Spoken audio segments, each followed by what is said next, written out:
All right, enough of being fashionably late.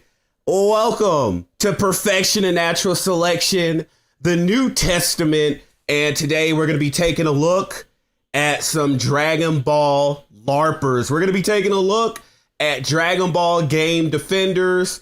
I wouldn't necessarily call the first one that we're looking at a Bandai baby oil boy. I wouldn't call him that much.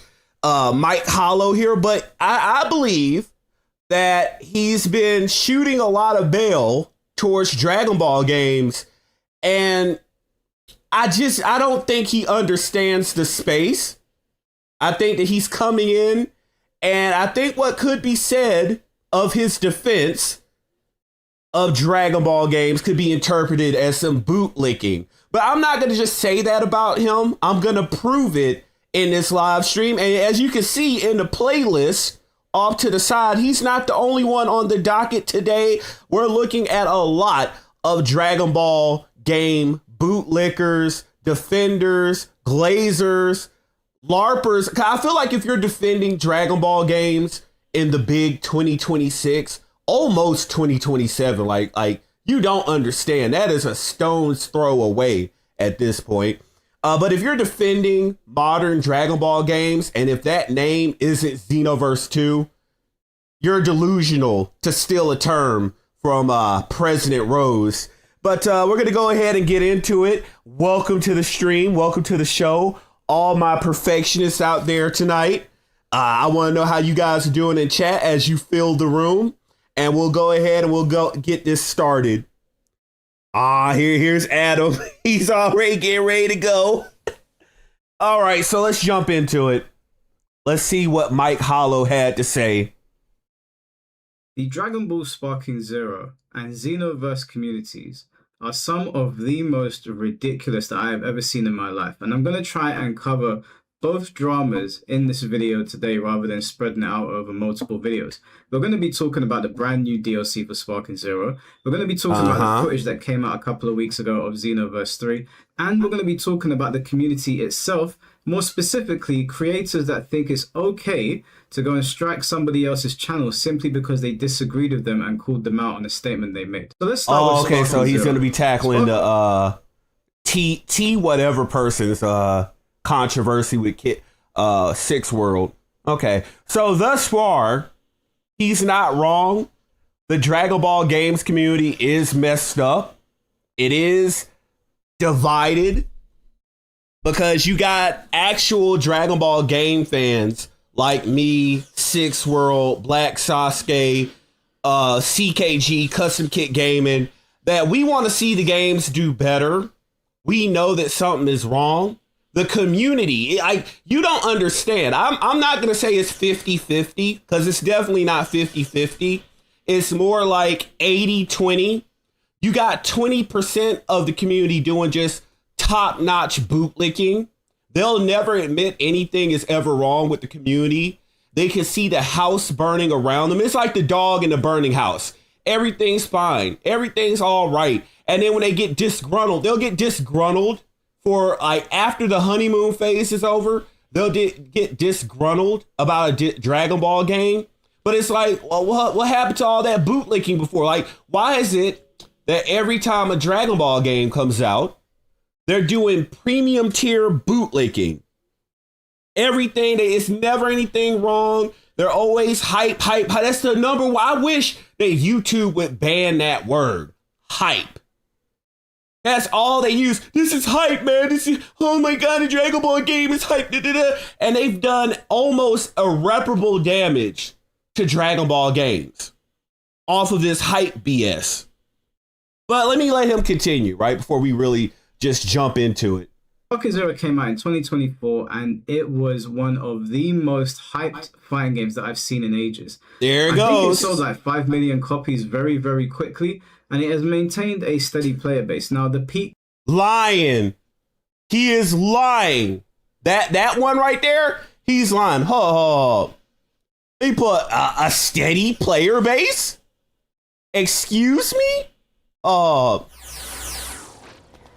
A steady player base, he said. Go ahead and pull up this evidence. So, let's look this up right now. Dragon Ball Sparking Zero. Ah, here we go. Let's see. Ah, there we go. Okay, so we got it up here. There you go. An active player base, he says. I don't know. Like, struggling to get 2K players. Because you see the 24-hour peak just under 2K. Just under 2K. Right now, it just kind of drifts between like 300 players. It might get 300 extra, but it's struggling to stay over 1K. But he says it has a highly active player base. In what universe, sir? Oh, let's make this worse, right? For him.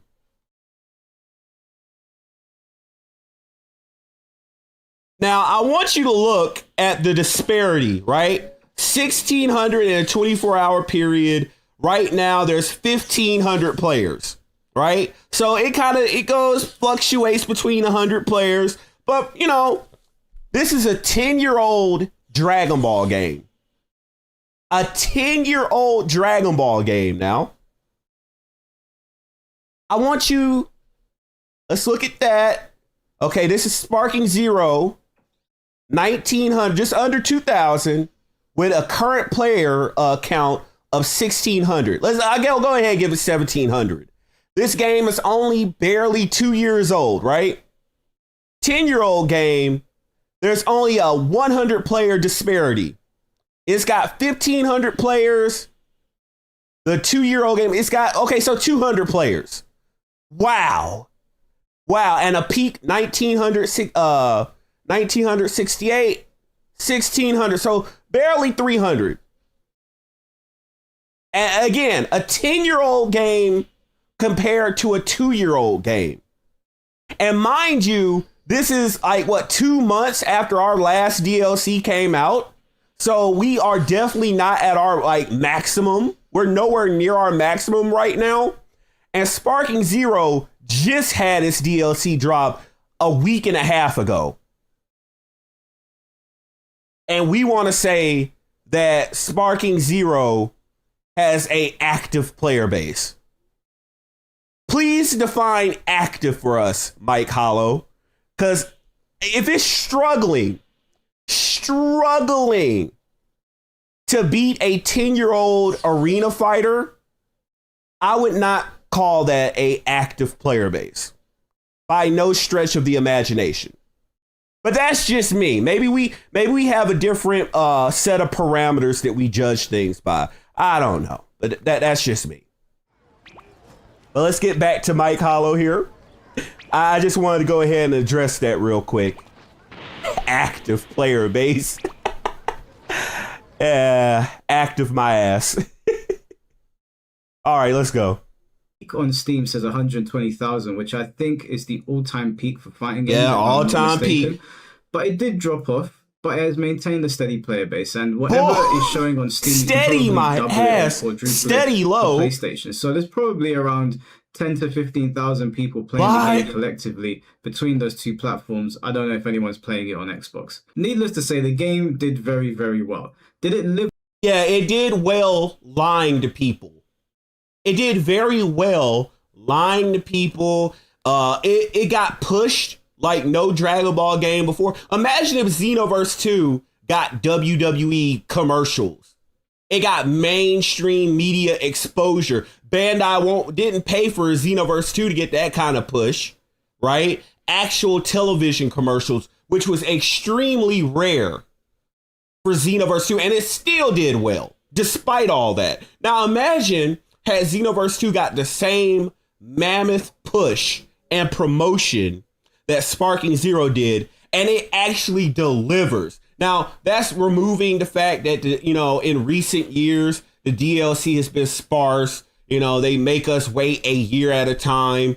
And then they give you 2 dinky characters. We're talking about, if you look at the base game by itself, great offering, lots to do, and that's not even talking about online competitive. It's talking about just story mode, online quests, side quests, etc., etc. You got plenty to do. I think the only thing that people choose not to do is Hero Coliseum, because it's like they don't understand that we want the Super Dragon Ball Heroes characters, not the gameplay. But that's another conversation for another time. But then you look at Sparking Zero, making trash characters that don't even have actual movesets, right? They're just flailing their arms and legs about. It looks all jumbled up and crappy, right? They gave you a glorified CPU player queue, basically what the fake ass sim dragon mode, Dragon Ball sim mode, whatever. You play all of there. They didn't even have the time to do actual sprites. They just had the character models placed at a different view vantage point, and they had a half-ass interpretation of the desert stage or whatever. I've seen gameplay here or there on different people's live streams. It looks like garbage, right? But that's what they charge you $35 for a bunch of characters that all play the same, for a trash-ass sim mode. And what, didn't they do a couple of extra either story modes or custom battles? None of it was worth it because the player base shot right back down. But I'll let them keep going. Live up to the hype of Tenkaichi 3? No. I grew up in the Tenkaichi era. I'm 34 years old now, so I'm old enough to remember what it was like back then with the Budokai and the Tenkaichi games. A lot of the people that are playing Sparking Zero now are much younger, and they don't have that perspective. And no shade on them whatsoever for that, but they can't really make the comparison. I've played both. I played both quite extensively, and Sparking Zero, although it does have its depth, is a much more watered down version of those that came before it. But that aside, is that okay? So that's the only true thing that he said this entire video thus far. Sparking Zero is a watered down, baby gated, trash interpretation of the Dragon Ball Arena fighter. I wouldn't just say Tenkaichi. I'd say all of them. Xenoverse, Raging Blast, Tenkaichi. It failed in taking the torch. We could not pass the torch to Sparking Zero. It flopped, right? It got a lot of people through the door, and then it humiliated itself. Congratulations. A lot of people would call that a scam. You scammed a lot of people into buying the game off of goodwill, brand name recognition, trustability, and then you basically lied to people's faces and knew that you didn't honor that brand name recognition. It's actually a pretty good product. The story mode was a little bit shoddy, but it kind of made up for it in some areas, and the Gohan... What? Made up for? You mean a PowerPoint presentation story mode where they again, I remember in the entire promotion, they acted like the story mode was revolutionary. And then I'm seeing people stream this garbage ass game, and the story mode is PowerPoint presentation. No actual cinematics, by the way. Like, if they do have some motion in the story mode, it's all like in-game game model movement, right? But the rest of the majority of it, the 80% of it is just like PowerPoint presentation, freeze frame acting with voice lines. like what? But he's acting like it was passable. I doubt him. I doubt that he's actually played Dragon Ball Arena. If he's saying that that's passable, I have to press X to doubt that he was actually part of the class of Tenkaichi. Okay? I'm not believing that. Like, thus far, I think he's a Dragon Ball game LARPer. Okay? I think that the only game that I will actually see that he's actually played is Dragon Ball Fighters. And that's because it's closer. It's basically a traditional fighter. You know, your Guilty Gear, 2D type of fighting game. It's traditional. So, of course, I have no doubt that he's played that. But for you to act like this game is even in the same realm as any Dragon Ball Arena fighter, Tenkaichi, Xenoverse, Raging Blast, Hell, even Ultimate Tenkaichi is better than this garbage. But you're shooting this game bill. I don't think so. We gonna have to take your card on that one. We gonna have to take your Dragon Ball gamer card. We taking your membership card. We downgrading you to bronze. We took your gold membership card. We downgraded your ass to bronze. You'd actually have to know Dragon Ball games like Budokai, where you have to get the member. Yeah, again, only real Dragon Ball gamers are gonna know that. Black segment was pretty good. There was this mode where you can make your own sort of stories, and it was pretty decent. There was some funny things. Pretty decent. I know. I'm sorry for pausing the video so much, but it's so much BS coming out of this guy right now. You mean the custom battle mode where you can't even write what you actually want to write? It's all pre-scripted lines, basically chat GPT lines.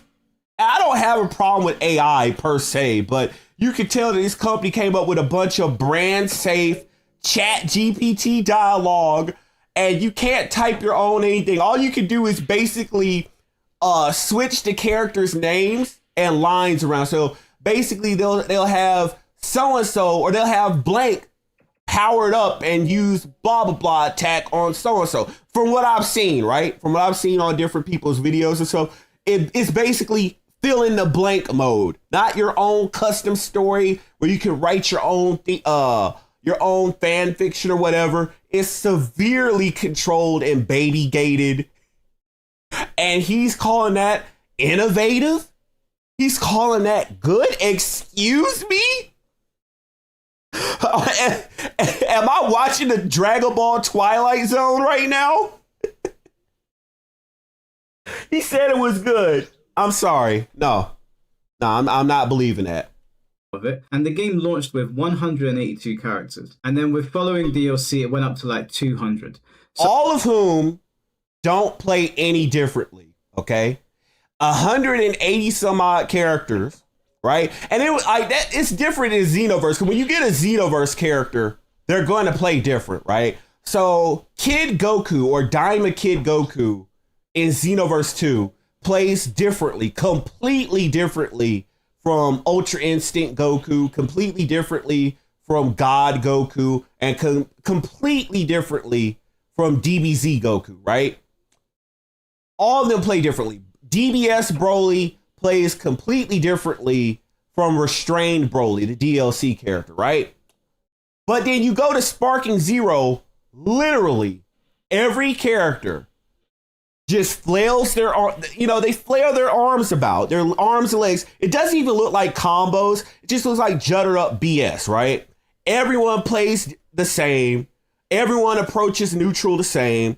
There's no purpose behind the combos because it's just jumbled up crap. It's not like you have to know actual ult combos.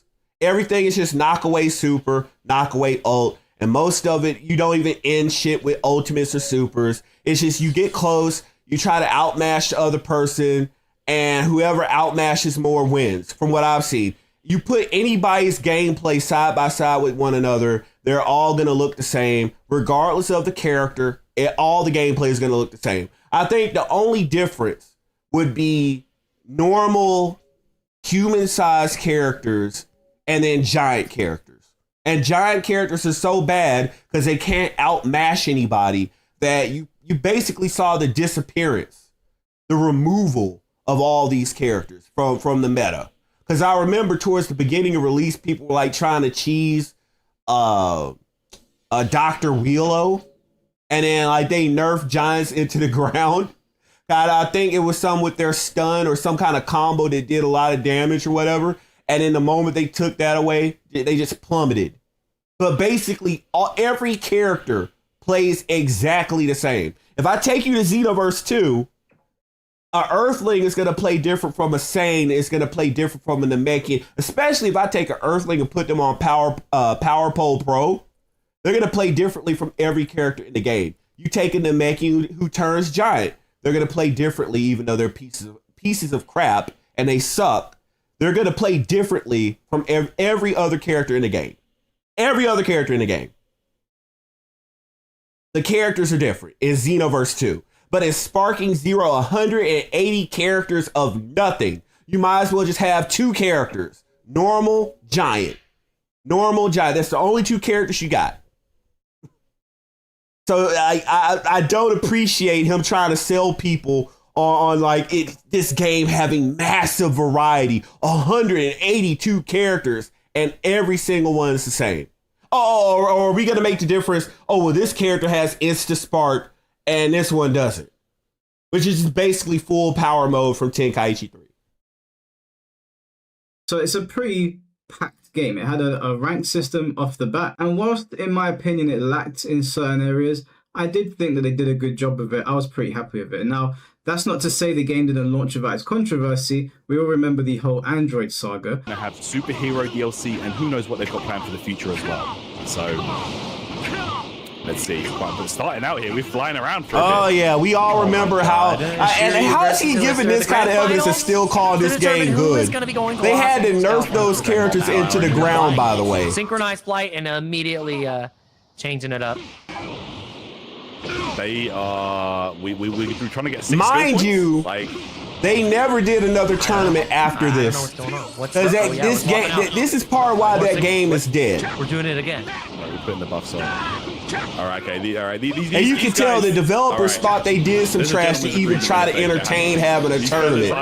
I refuse to believe otherwise. Yeah, what is I can imagine they went to Evo. These guys are like, it's 1 a.m. in France. They went to Evo and said, we want to be featured in your tournament. And they said, fuck you. Either put Xenoverse 2 up here or get the fuck out. I really like flying up and down as well. Yeah, so how's your day been, Jake? It's been great, man. I really, I'm really happy. I'm really happy to... Oh, and I'll correct myself. Before they took this away from the androids, I guess you could say technically 3 characters. Characters that could do this infinitely, normal characters that could not do this, and then giants. Those are the only differences. I'm really happy to hang out with my son a little bit later. Let me see how long he hangs on this. So it's been a treat. We are. Okay, so let me go here. Right after. And meaningful changes did come into rank to make the game a little bit more balanced. Now, I'll take some responsibility and accountability in saying that when the game was coming out, I was one of the people that saying, yeah, just give us our power fantasy. We don't want it to be like fighters. We don't need balance. That was very, very stupid. The game does need a level of balance. And thankfully, the developers noticed this and they did start to balance things out so that some characters become more viable. This didn't go... They didn't do anything except play around with the stats because the game is severely homogenized to where basically it's just whatever the power ranking of the character is. Like in Xenoverse 2, stats do matter, but they don't. Like a character, they don't get sectioned off due to an arbitrary number, right? Now stamina matters a little bit because that's primarily why people don't use GT Vegeta in Xenoverse 2. He had too little stamina, so he wasn't really good for longer fights. But pretty much, if you have a decent amount of stamina, your stats don't matter. It just matters about how you play the neutral, how well you know your character's combos, and how you utilize their super attacks, etc., right? But in Sparking Zero, if you have a character that has low DP, you basically do no damage, and you basically just get crapped on by whatever damage the higher DP character can do to you, which is very easily done, by the way. So if you have a character... Like all the majority of the last DLC characters were a bunch of dinky, like four DP characters, 3 DP characters. And that just means they get one-shotted, essentially. So people got excited for a DLC that had like, 2 or 3 characters that had respectable DP. And then the majority of them just had paper thin defenses, paper thin attack, basically just get one shotted by whatever ult person would land on them, and that was it. Unviable for 1v1. Maybe they could have just been fodder for like team battle, and that was it. That was the extent of those characters. And I told people, even as an outsider looking in, because I remember how Tenkaichi 3 worked, and I knew that just online, Like that same system was not going to be good for making sure that everyone had viability in like the ranked ecosystem, right? But they were dumb. They kept on going. They kept the DP values in the game, and it basically just meant that like 99% of the roster was just crap, and the 1% of the roster was going to be Whis, Fusion Character, and an Ultra Instinct Goku, and it continues to be that. Like the few people that still stream this game, Sparking Zero, you saw them use the DLC characters for all of like 4 or 5 days. And then they just went right back to like the top tier characters. And this is why their viewership fell off, right back off. Because nobody wants to watch the same characters and the same gameplay between the same streamers. And it all looks boring. But let me let him continue. Go over well with every single person. I personally think it was a good move, and like I said, the game has maintained a player base, and quite a healthy one at that. Now fast forward to 2026 and we have this brand new Neo DLC that has come out, and in this DLC you've got this like new RPG story mode which has been pretty well received by people. You've got 33 new characters. Let's correct that, right? It's been glazed by people like Globku, like what, Syriacs, like a bunch of people that don't even really, they have no presence in the competitive sphere of any Dragon Ball game, but they're always the first ones glazing it. And of course they would glaze something that has no competitive element so they can make trash ass content at it and pretend like people actually take the mode seriously. Oh wow, the RPG story mode was so great that it couldn't keep the player count above 2K. And 33 new characters, and the only character you see sometimes is Super 17, and people do not like that character because of how garbage his Flash Bomber is, how garbage his moveset in general is, right? Let's see what else. Who else gets used in that DLC pack?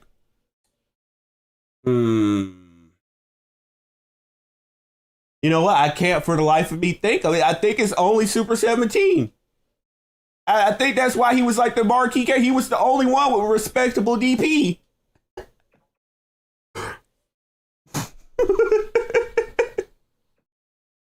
We'll say 30. I can't remember if it's 33 or 34, but there's over 30 new characters that are added to the game. There are brand new stages that have been added to the game. There are new mechanics and there's balance. Yeah, you mean cut stages that could have been in the base game, right? Broly's glacier stage from the movie, wasn't that one? Some trash ass space stage. It wasn't like they tried to rip off Raging Blast 2 and do their space stage. Well, what was the other one that they did? A bunch of stages from like Tenkaichi 3 that again should have been in a base game. And that becomes a recurring theme that most of the content for the latest DLC for Sparking Zero literally should have been base game content. Let me let him continue. Changes. Now, is it the perfect DLC? No, not by any stretch of the imagination. But the first thing that I want to address here, and I need to make it very clear. If you go through my channel, you'll see how much I've been on Bandai Namco's neck over the course of the last 3 years. I am not here defending Bandai Namco.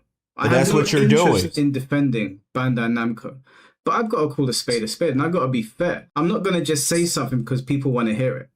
People that are complaining about the price point, I've got to ask you guys, is it your first day on Earth? Let's break down what you got in this DLC to see if your complaints are valid. Now, the first complaint is that it should have been in the Ultimate Edition. And my question is going to be, why would you think that? Why would you think it's going to be part of the Ultimate Edition? Because most of the characters that they added were old BT3 characters that should have been in that trash ass game's base game, right? They shouldn't have been held back to scam them later on. Because let's look at all the characters. They added that trash ass, fake ass trash version of Fasha, who was of course, in the base game of Tenkaichi 3, so she should have been in the base game of Sparking Zero, but God helped them because they made a trash rendition of that character, so it wouldn't have really made any freaking difference. Demon King Piccolo, who was in the base game of Tenkaichi 3, should have been in the base game of Sparking Zero, right? Kid Goku, where was he?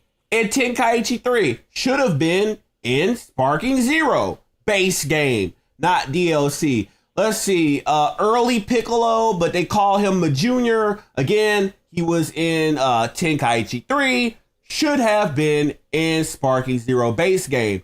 What else? What other characters? I think the only other new characters, actually new characters, was Chilled.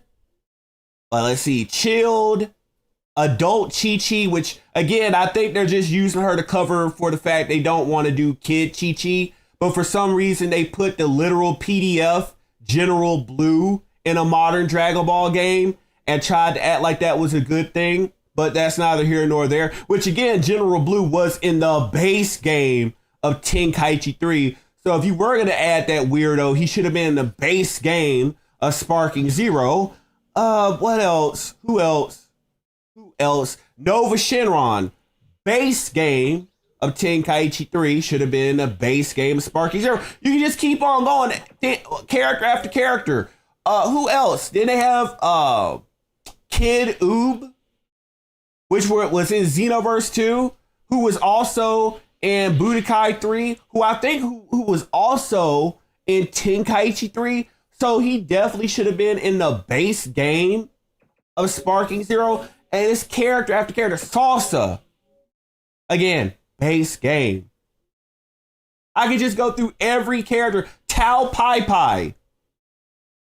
Notice how most of these characters I'm naming, you don't see any gameplay for those characters besides all super attacks, all ultimate attacks gameplay that people spam over and over again with every new DLC pack, but they don't actually play the character in actual ranked match combat. But again, all these things, most of these characters, except for Lord Chilled, who else? Goten and Trunks Mighty Mask, yeah, Goten and Trunks Mighty Mask. Chilai was new, but again, they had no choice but to be new, so that's 3. Chi-Chi, Adult Chi-Chi, that's 4. That's it. And the other characters were all from BT3. But again, you're charging for what should have been in the base game. Off rip. I don't even fucks with Sparking Zero. And I felt like these people got done wrong. Because if you bought that piece of trash game, at least they didn't have to double fuck you over and make you pay for something that they clearly just ripped out the game just to sell back to you for another extra $40. Well, you know what we call that move in gaming?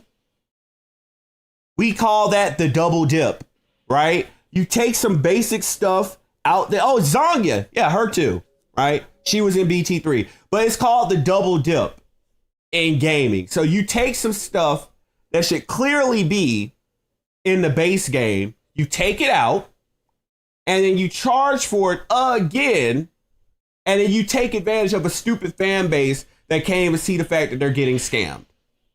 Now, again, Mike Hollow might be numb to this because, again, I play traditional fighting games, but I'm more so of an anime arena fighter. But I play games like Street Fighter, Tekken.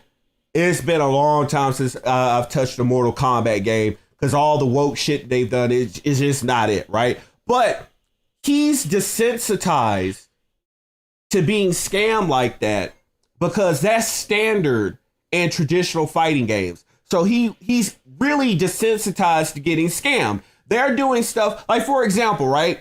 In Tekken 8, Fakum Ra is a DLC character.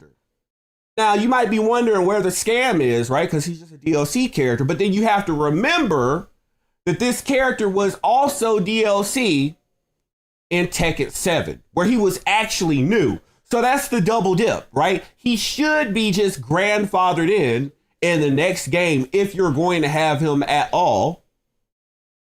But instead of doing the right thing and making him a part of the initial purchase, you double dip on your trusting and loyal fan base and make them pay another $40 or $50 for a character that should be included in the base game, the base $70 or $80 that you paid up front.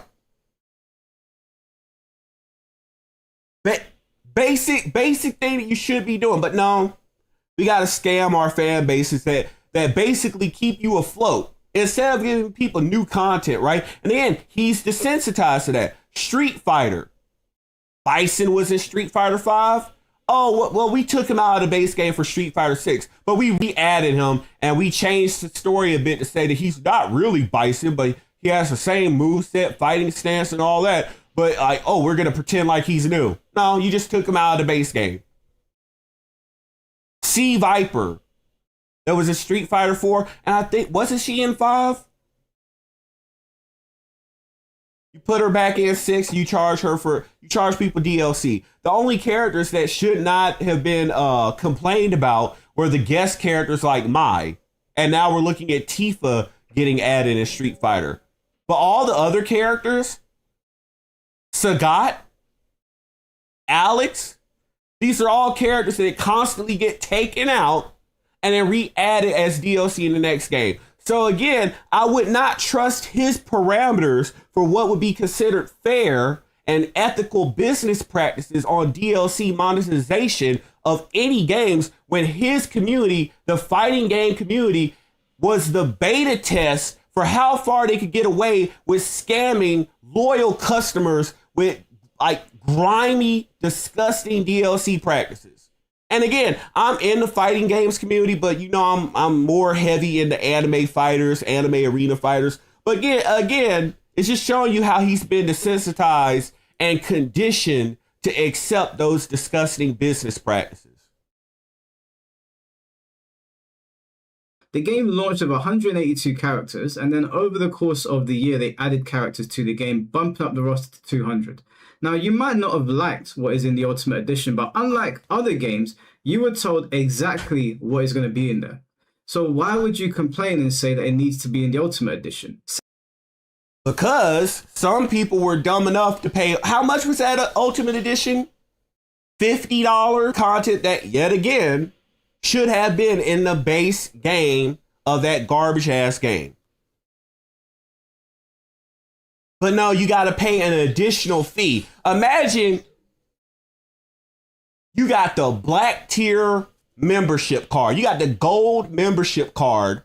You are the top sucker of Sparking Zero.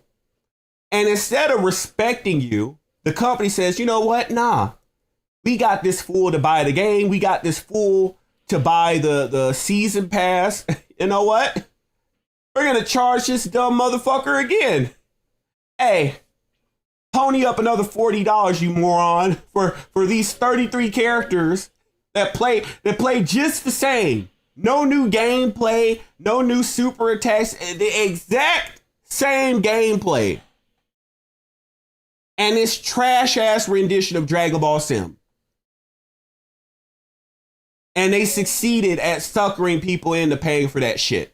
And I guarantee you, where like dispel all those visions of a hardworking developer, a loyal publisher that just loves their fan bases, and replace that image with a bunch of grimy ass businessmen behind the scenes high-fiving each other, probably at the Japanese gentlemen's club, laughing it up about how they suckered all the Westerners into buying this garbage ass game and buying the garbage ass DLC. They're sitting up there with your hard-earned money, or in most cases, some of these suckers, their parents' hard-earned money, taking that money and going on vacations, buying yachts, putting their kids through college, not because they worked hard or provided something of value, but because they suckered a bunch of dumb people who just love Dragon Ball, but they're not smart enough or discerning enough to say, you know what, this company should have to do more. This company should have to fix more. This company should have to actually provide quality. No, they're just sitting up there in that Japanese gentleman's club, high-fiving it, laughing it up, and talking about how they're going to scam you in the next couple of months again. Secondly, they gave you a brand new game mode. A brand new game mode. They gave you brand new mechanics and 33 characters. Brand new. What? Oh, are those brand new mechanics in the room with us right now? I didn't see any brand new mechanics. Oh, he's talking about those garbage ass team ultimates or whatever that they added. Didn't Goku and Vegeta have one?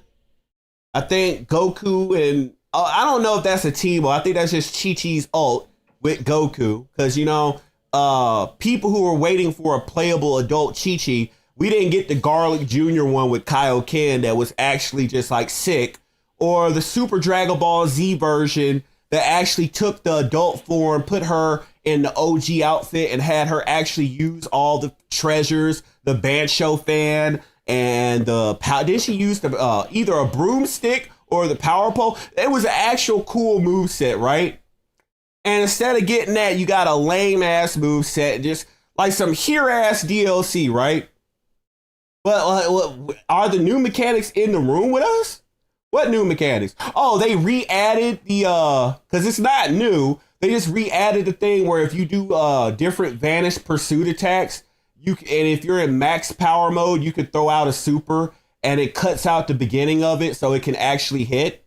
Is that the new mechanic? Because that's an old mechanic. That's not a new mechanic. Let's do it with dollars, because I know most people that watch my channel are from America. The game is being charged at $35. Uh-huh. There's 33 characters being added to the game. Uh-huh. So if you were to be generous and say that $1 a character, it would bring it up to $33.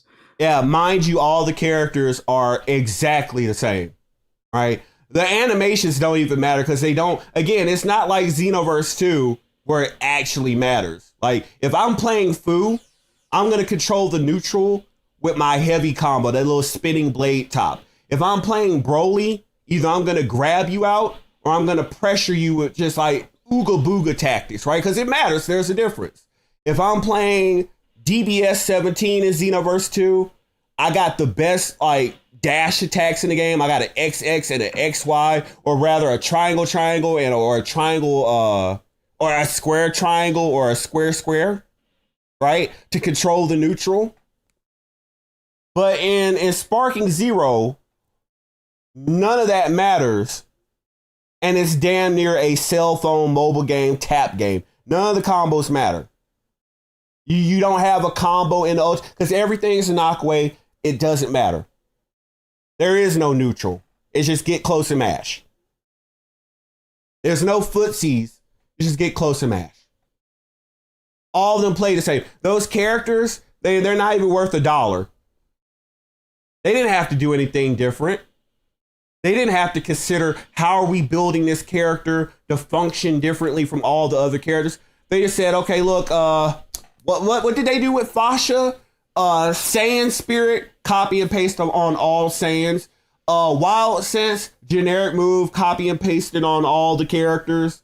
And then whatever her trash ass super attacks were, because they're trash in Sparking Zero. And the last time we got a proper Fasha was in BT3.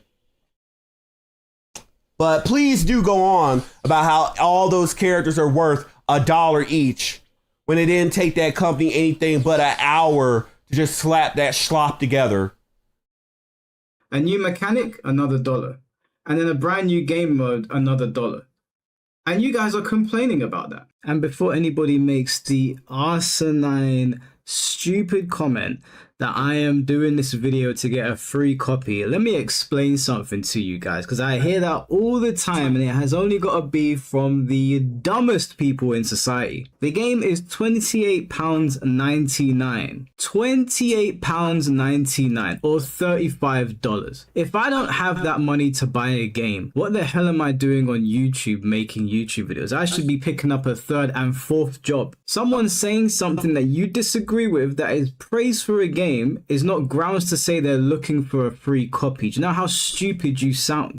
Now, I don't know anyone that's saying that, right? If you can't afford that, but that's not the thing. It's not about being able to afford the DLC, right? Anybody can afford $35, right? But it's the principle of the matter. You're not going to pay why would you pay $40, $40 for trash? You're just handing out your money. And if you work for that money yourself, you're just going to hand over your hard-earned money for trash. Trash. It's not that you can spend it or not. It's not whether you have it or not. It's about whether you should be supporting a company and whether they actually put the effort in that is worthy of your dollar. That's called knowing the value of a dollar. No dollar. None of what Sparking Zero did with that DLC was worth any dollar. Okay? So I don't like this defense tactic. And again, yes, a lot of people are glazing not for a free copy of the game. Now, I like that as a defense tactic that Mike Hollow used here. But obviously, people are glazing the game and giving it glowing reviews simply because they want access. They know how the YouTube game works. Mike, let me go ahead and tell you how the game works. You know, tell you how things work. People will be overly positive about Dragon Ball games, about any game. You can take this with any community, right? People will mindlessly glaze something either because they're stupid, which I don't think you're necessarily stupid. I don't think that. But there's another element to it. It's because they want to get in. They want to get on the ground floor. They want to get in and get exclusive access. They want to get the Dragon Ball Genshin Squadra Discord member treatment, get early access to footage, early access to characters, content, so they can show it off on YouTube. Because now YouTube isn't about quality as far as it comes to games, because it's no longer about actually playing the content, enjoying the content, and actually getting support from a community. No. It's about shoveling out trash first, being the first to show some garbage, and for the YouTube algorithm surface your content above everyone else. So the companies have gotten smart enough and conniving enough to recognize that that's how the game works. So they incentivize everyone, especially the Bandai baby oil boys, to be overly positive, because them having that early access, that exclusive access, just like how Syriax got that exclusive access to have Xenoverse 3 gameplay, to get a secret code so that he can access the beta, so he can get exclusive capture card footage of the game. That's the kind of stuff that people will be overly positive for. So of course, your whole tactic of saying that people are saying, oh, you're just saying that to get a free copy of the game. No. You know that that's what this is about. You know that this is about getting exclusive preferred treatment, exclusive privileges. That's what being overly positive is actually about. And you know that. You know better than that. I know you're smart. I know you're bright to some degree. I know you're not like some people that I can name in this community, certain Dragon Ball LARPers that appeared on your stream recently. But no, please don't act in bad faith. You know what this is about. We're not 18 years old. We're grown men here. If I needed to beg What's and good, plead and Custom make Kit show Gaming? videos on the internet for a code to a game, something has gone horribly wrong. So I just want to quickly intervene in my own video and say that, because I hear this all the time.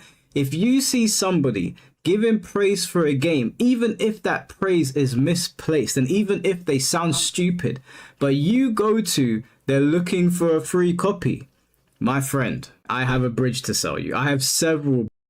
Well, you better get to selling those bridges, okay?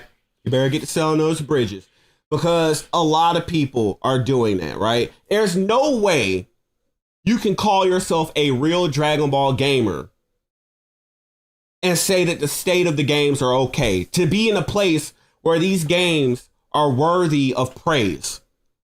Sparking Zero, it was a profound failure. Yes, it got a lot of people through the door off of the goodwill of the name of Budokai Tenkaichi 3, right? They scammed a lot of people. They hit people hard and fast.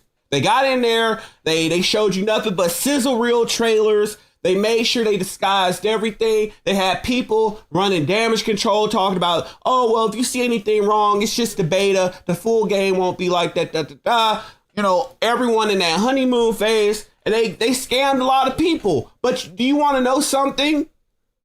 It had the most historic and meteoric fall from grace. Lucifer Morningstar would be like, damn, you fell from grace, Sparking Zero. Lucifer, he fell from heaven, just smoked. He got smitten down to earth. That Sparking Zero hit ground zero harder than that. 120K players. This was their NXT to main roster call up. This was Dragon Ball Games' opportunity to be considered in the same seriousness, in the same prestige as something like GTA, Pokemon, Call of Duty, and because they half-assed it, because they decided to I cannot overstate the failure of Sparking Zero. Imagine you got just people glazing the game. You got people like RDC World. You got mainstream top level YouTubers looking at that game. And instead of honoring Akira Toriyama by actually putting good work into your game, you release a piece of trash that instantly got just regurgitated, just cast out, expelled from any self-respecting Dragon Ball game lover's body. Just people, it's like that little meme, that anime meme with someone taking a bite out of the burger and just spitting that up, that Tokyo Ghoul, right? They just took one bite, spat it back up. Refunds, historic amounts of refunds. People were done with it immediately. Shame after shame after shame, embarrassment after embarrassment after embarrassment, and the game plummeted. Less than a month, lost 90 or 99% of its player base, went from 120 all the way down to 4K players in the first month. The first month. And people tried to run damage control for that for several months until it just became too big to ignore. It was already too big to ignore, but they soldiered on until it became just global knowledge that Sparking Zero fell off. No other game in history, and it's just an embarrassment to Dragon Ball games in general. No other game in history had a more cataclysmic fall off than Sparking Zero. I stand by that. 10 toes down. Bridges to sell you. Now, you could say something like, they're looking for sponsorship, they're looking to be flown out, they're looking to get in a creator program. At least he acknowledges that. Okay. Maybe. But you think someone wants a code for a game that costs $35. Are you high? And that's not how that works anyway. Praising a company don't get you no free code. That ain't how it works. I can tell who's been sponsored here and who's worked with companies and who hasn't. So before anybody says that, please think about what you're saying. This is one of the most annoying things that I see on Twitter. And this is coming from somebody that continuously criticizes Bandai Namco. So you know for damn sure I ain't getting no sponsorships or codes. You don't go in on Bandai Namco, okay? When people like that or Syriax or Globku say they go in on the company, let's all be honest here. They watch their words very, very carefully, okay? Very PR, very just, I might say, oh, well, this wasn't the best that it could be. This wasn't really all there. You missed the mark here. Very coerced criticism. Control. You have to call guys like this controlled opposition. Now, he's not as bad as Syriax or Globku, right? Because they're going to make sure that every little syllable that they say is manicured and just really controlled. They're not gonna. They watch their mouths. They know who Big Daddy Pimp Bandai Namco is. They know if they say too much, that pimp hand is gonna hit. They know that. I can tell who's been sponsored here and who's worked with companies and who hasn't. So before anybody says that, please think about what you're saying. This is one of the most annoying things that I see on Twitter. And this is coming from somebody that continuously criticizes Bandai Namco. So you know for damn sure I ain't getting no sponsorships or codes. But for as much criticism that I give them, I cannot co-sign or stand side by side with the people that keep on saying this dumb shit. Please get a clue. Now over in the UK, it's about $28.99. The way I'm looking at this is that this is more characters than we got from Tenkaichi 2 to Tenkaichi 3. Just about anyway. The Japanese version. How do you come to that when most of the characters that you say that you got were just removed from the BT3 roster and then re-added? So the only actually new characters were Mighty Mask, Chilai, Chilled. If you really want to count him, and I don't think you should, Super Saiyan Bardock. That's 4. Adult Chi-Chi, that's 5. If you really want to split hairs and just give them something, Hellfighter 17. That's 6. So that's 6 additional new characters that you got that were actually brand new from BT3 to Sparky Zero that were never featured before. 6. Unless anyone else in the chat can name someone that wasn't in the game before, I'm pretty sure that's it. 6 characters. So I would check my facts if I were you. Actually, let me look this up real quick. Give me a second. Let's look this up. I want to make sure we're right here.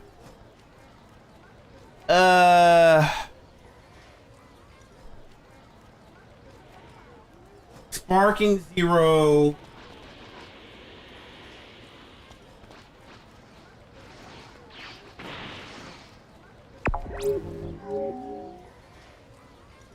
Neo.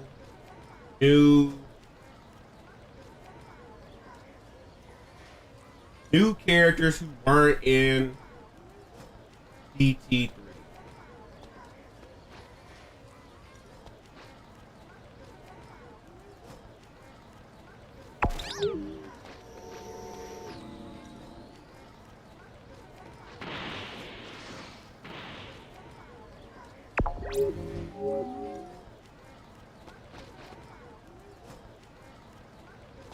Let's see. Yeah, all the returning characters. Oh, shit. AI could not find that. Let me look this up. We're gonna get to the bottom of this one.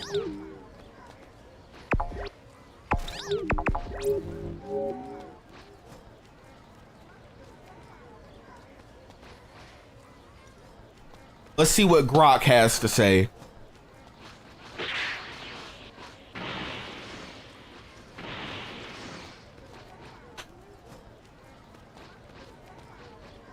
Come on.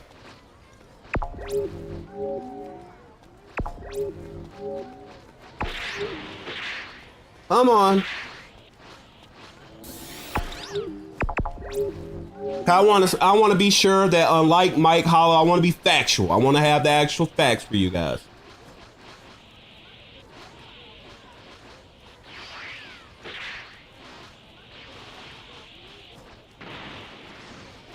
Come on. Let's have it. Spit it out.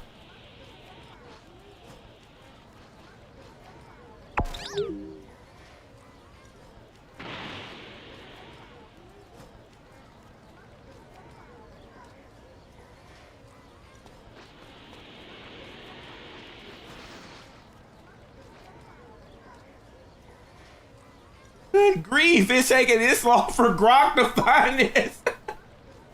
Oh boy.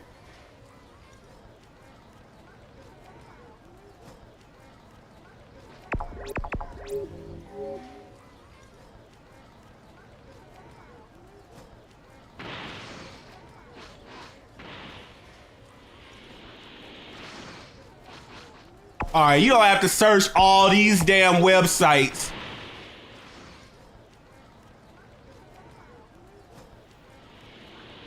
All right, here we go.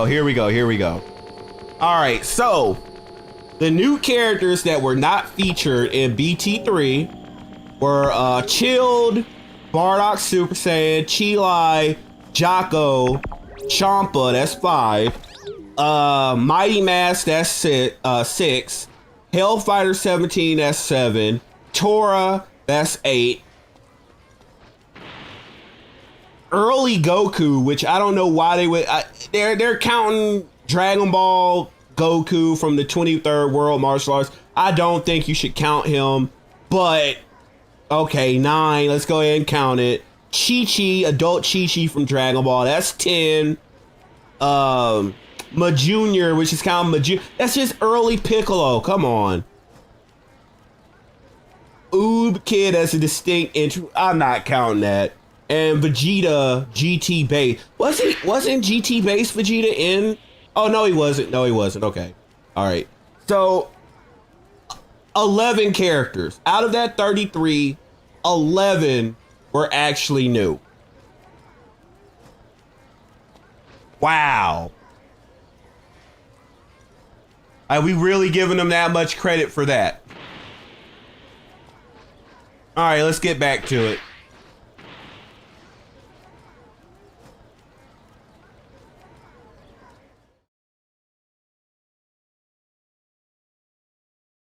Version of Tenkaichi 2 had 135 characters, and then Tenkaichi 3 had 161. So it's a little bit more than what you would have gotten. 22 of those characters were already in BT3. Only 11 were new. Received. You're receiving those episodes, and then you're also receiving a brand new game mechanic and new stages, and $35 is unacceptable. Now again, I don't mean to sound condescending, but I play arena fighters and I play traditional fighting games.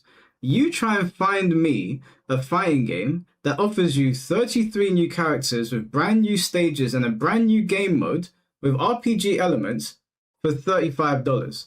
They charge us £100 for shit like that, or $120, whatever it is. Just for reference, Tekken 8 is offering us 4 new characters, right? Well, new. One of them is new. Roger, Kunimitsu, Bob, and Yujiro Hanma being the brand new one. How much do you think that season pass costs? If your guess was $35, you would be correct. And that's all. And y'all were dumb enough to pay for that, okay? And notice that all those characters that he named, all of them except for Yujiro, were in the last game. And that's how comfortable he is with getting scammed.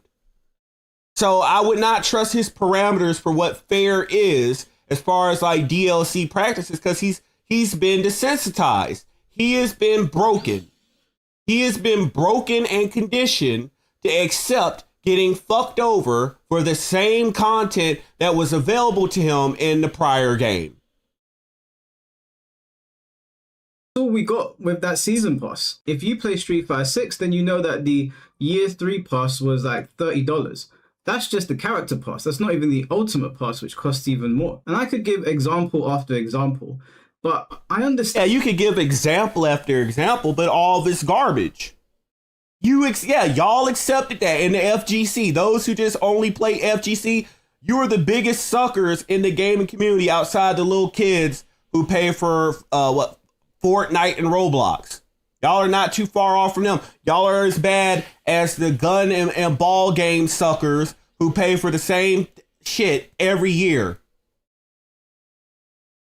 That's why we can't get better content. That's why we keep getting gaming has become so garbage.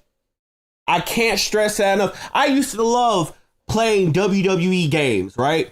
I have not played WWE games since I think 2K18 or 19, because at that point, nothing was changing, nothing was new. It became things that they were taking out, charging for again. Things that they didn't need to do, right? It's only so many times that you're going to pay for Attitude Era Mass Kane to be a DLC character when you know that if you're covering the Attitude Era in a WWE game, he should be in the base game, right? But they'll take that character, they'll remove him, and don't even get me started on the things I've heard about 2K 26, how they were scamming people. The monetization, it gets worse and worse because that's what the fan base will allow. And they allow it. It's like sinking in quicksand.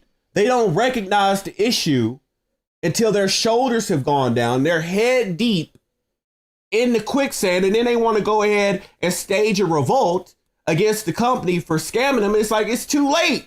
You've let them get that far. The only thing that you can do now is not support the game whatsoever. And then what the unfair portion of that is when you do what you should have done in the beginning and not support it, they'll just act like, well, nobody's interested in WWE games anymore. Or nobody's interested in Dragon Ball games anymore. No, it's not that we're not interested in Dragon Ball games anymore. It's that you keep on scamming people. There's no roster progression. You're paying for the same characters over and over again. You're not having characters that you were waiting for to get their actual Dragon Ball game debut so that you can quit having half-ass renditions of the movies and the different sagas. You can actually have all the characters there. I want to have, if Xenoverse 2 keeps making DLC, I want Garlic Jr. and the Spice Boys from the not World's Strongest. What was it? The first movie that Garlic Jr. is from, right? I want the Spice Boys from that set, and I want the one from the filler art. I don't want a half-ass retelling of the Garlic Jr. ordeal disguised with time hijinks. I want to have the whole set. Well, with the way that modern Dragon Ball games have done, they just gave you Sparking Zero with Garlic Jr. with no base form. Forget about the Spice Boys. Forget about even having a stage that his battles took place on. They couldn't even give you the base form of that character. That, mind you, was available in BT3. Guarantee you, the next DLC pack, they're going to toss in base Garlic Jr. and charge you yet another $40 or $50 to pay for that character to have access to. But people like Mike Hollow are okay with getting scammed like that. There's things to complain about with Sparking Zero. There are things to complain about. There's things to ask for. But complaining that the DLC is $35 when you're getting 33 characters, a brand new mode, and a bunch... No, Yujiro isn't in yet. I don't think he gets into like Christmas or something. Should have been Tifa. Of other things is really, really bizarre, and that sounds like people just want to complain for the sake of it. Are you telling me that you think the developer should have priced each character, what, like 20p, 40p, 50p each? Like, what are we talking about here?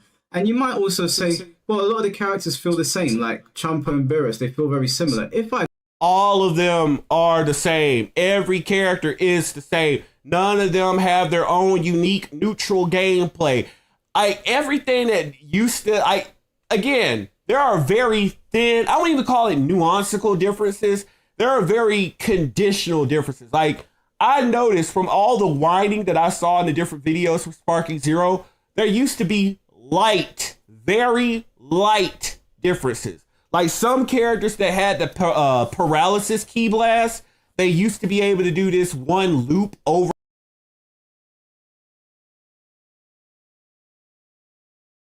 Okay, we're back. Oh, yeah, we had some interruptions. Let me go ahead and properties. Get back to this BS.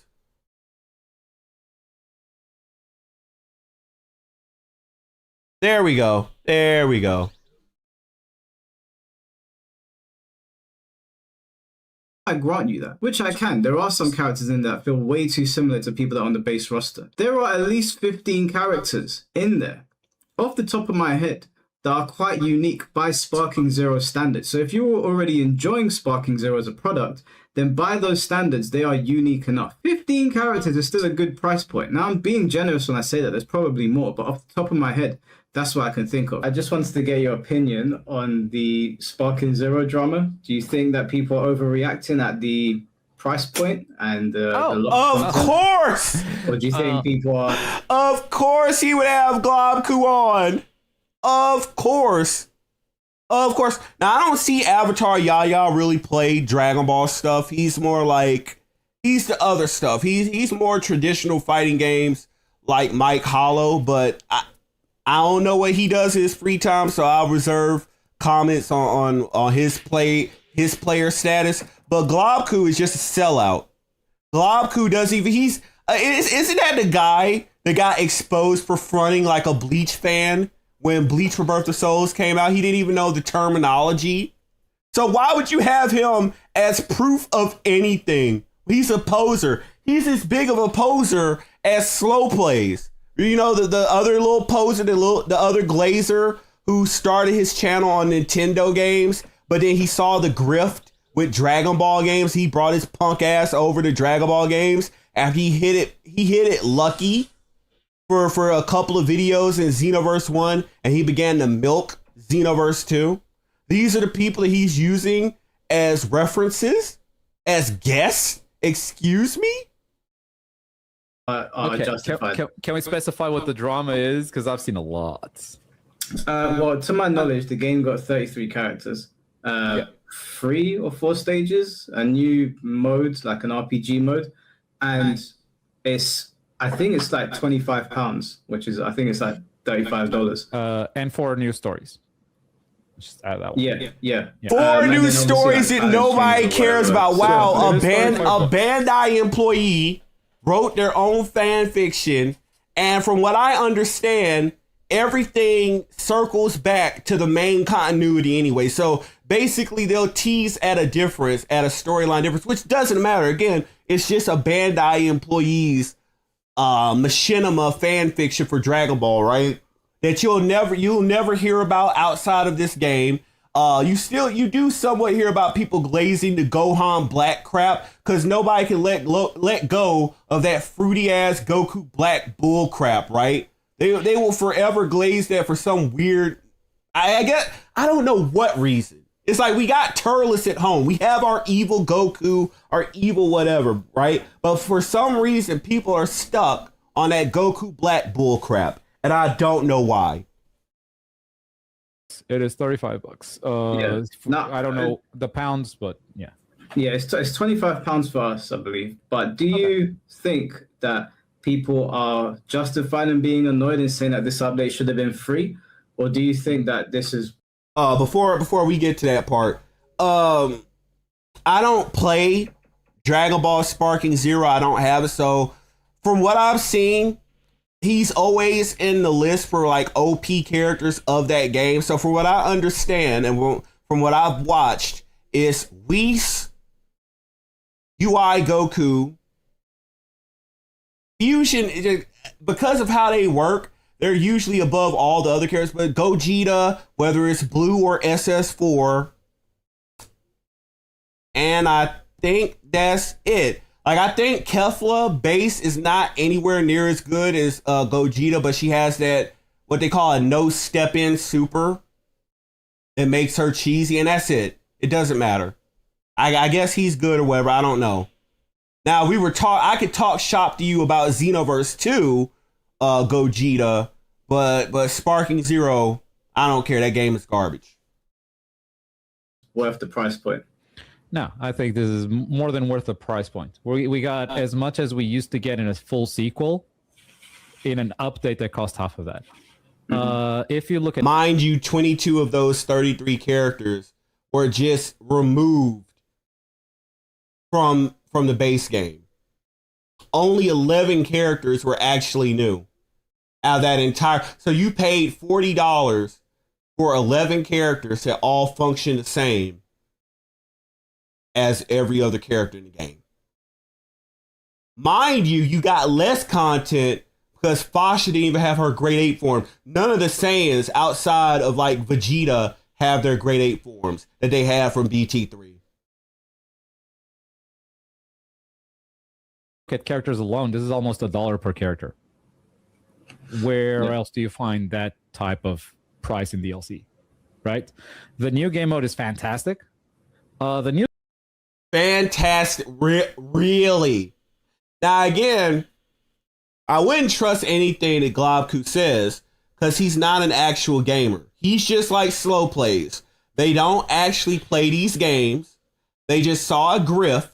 They came in and exploited said grift, played the role of the nice guy Glazer. Oh, guys, we're so hyped to be here. I'm just so happy. Oh, my God, the company did this for us. Thank you, Bandai.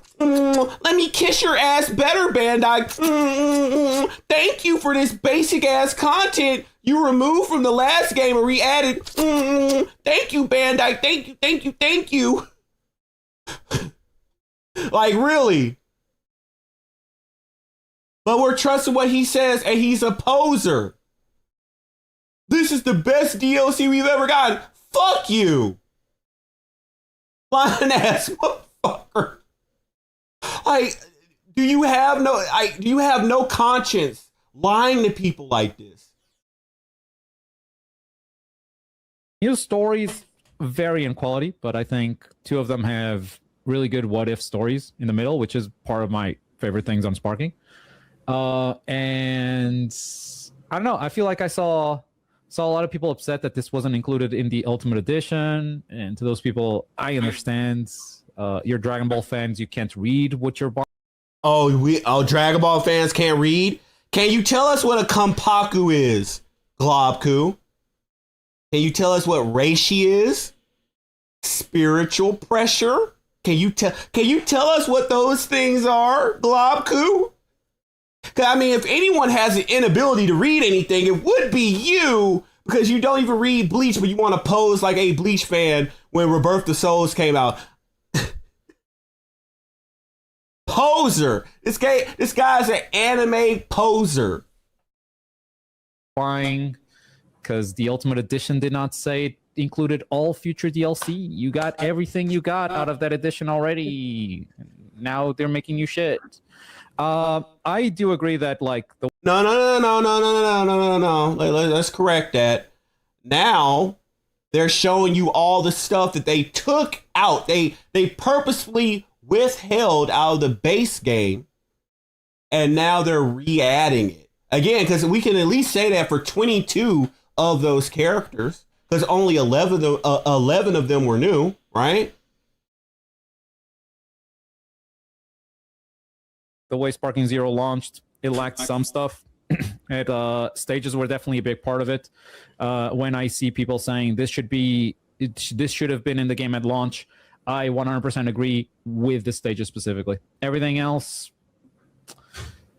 not really, bro. They launched Sparking Zero with the biggest roster in the history. It's a roster that surpassed even Tenkaichi 3 at launch, and Tenkaichi 3 is a game that everyone. Tenkaichi 3 is a game where the combo animations don't just look like characters flailing their arms and legs about. They actually look like they have combos and uniqueness between those characters, right?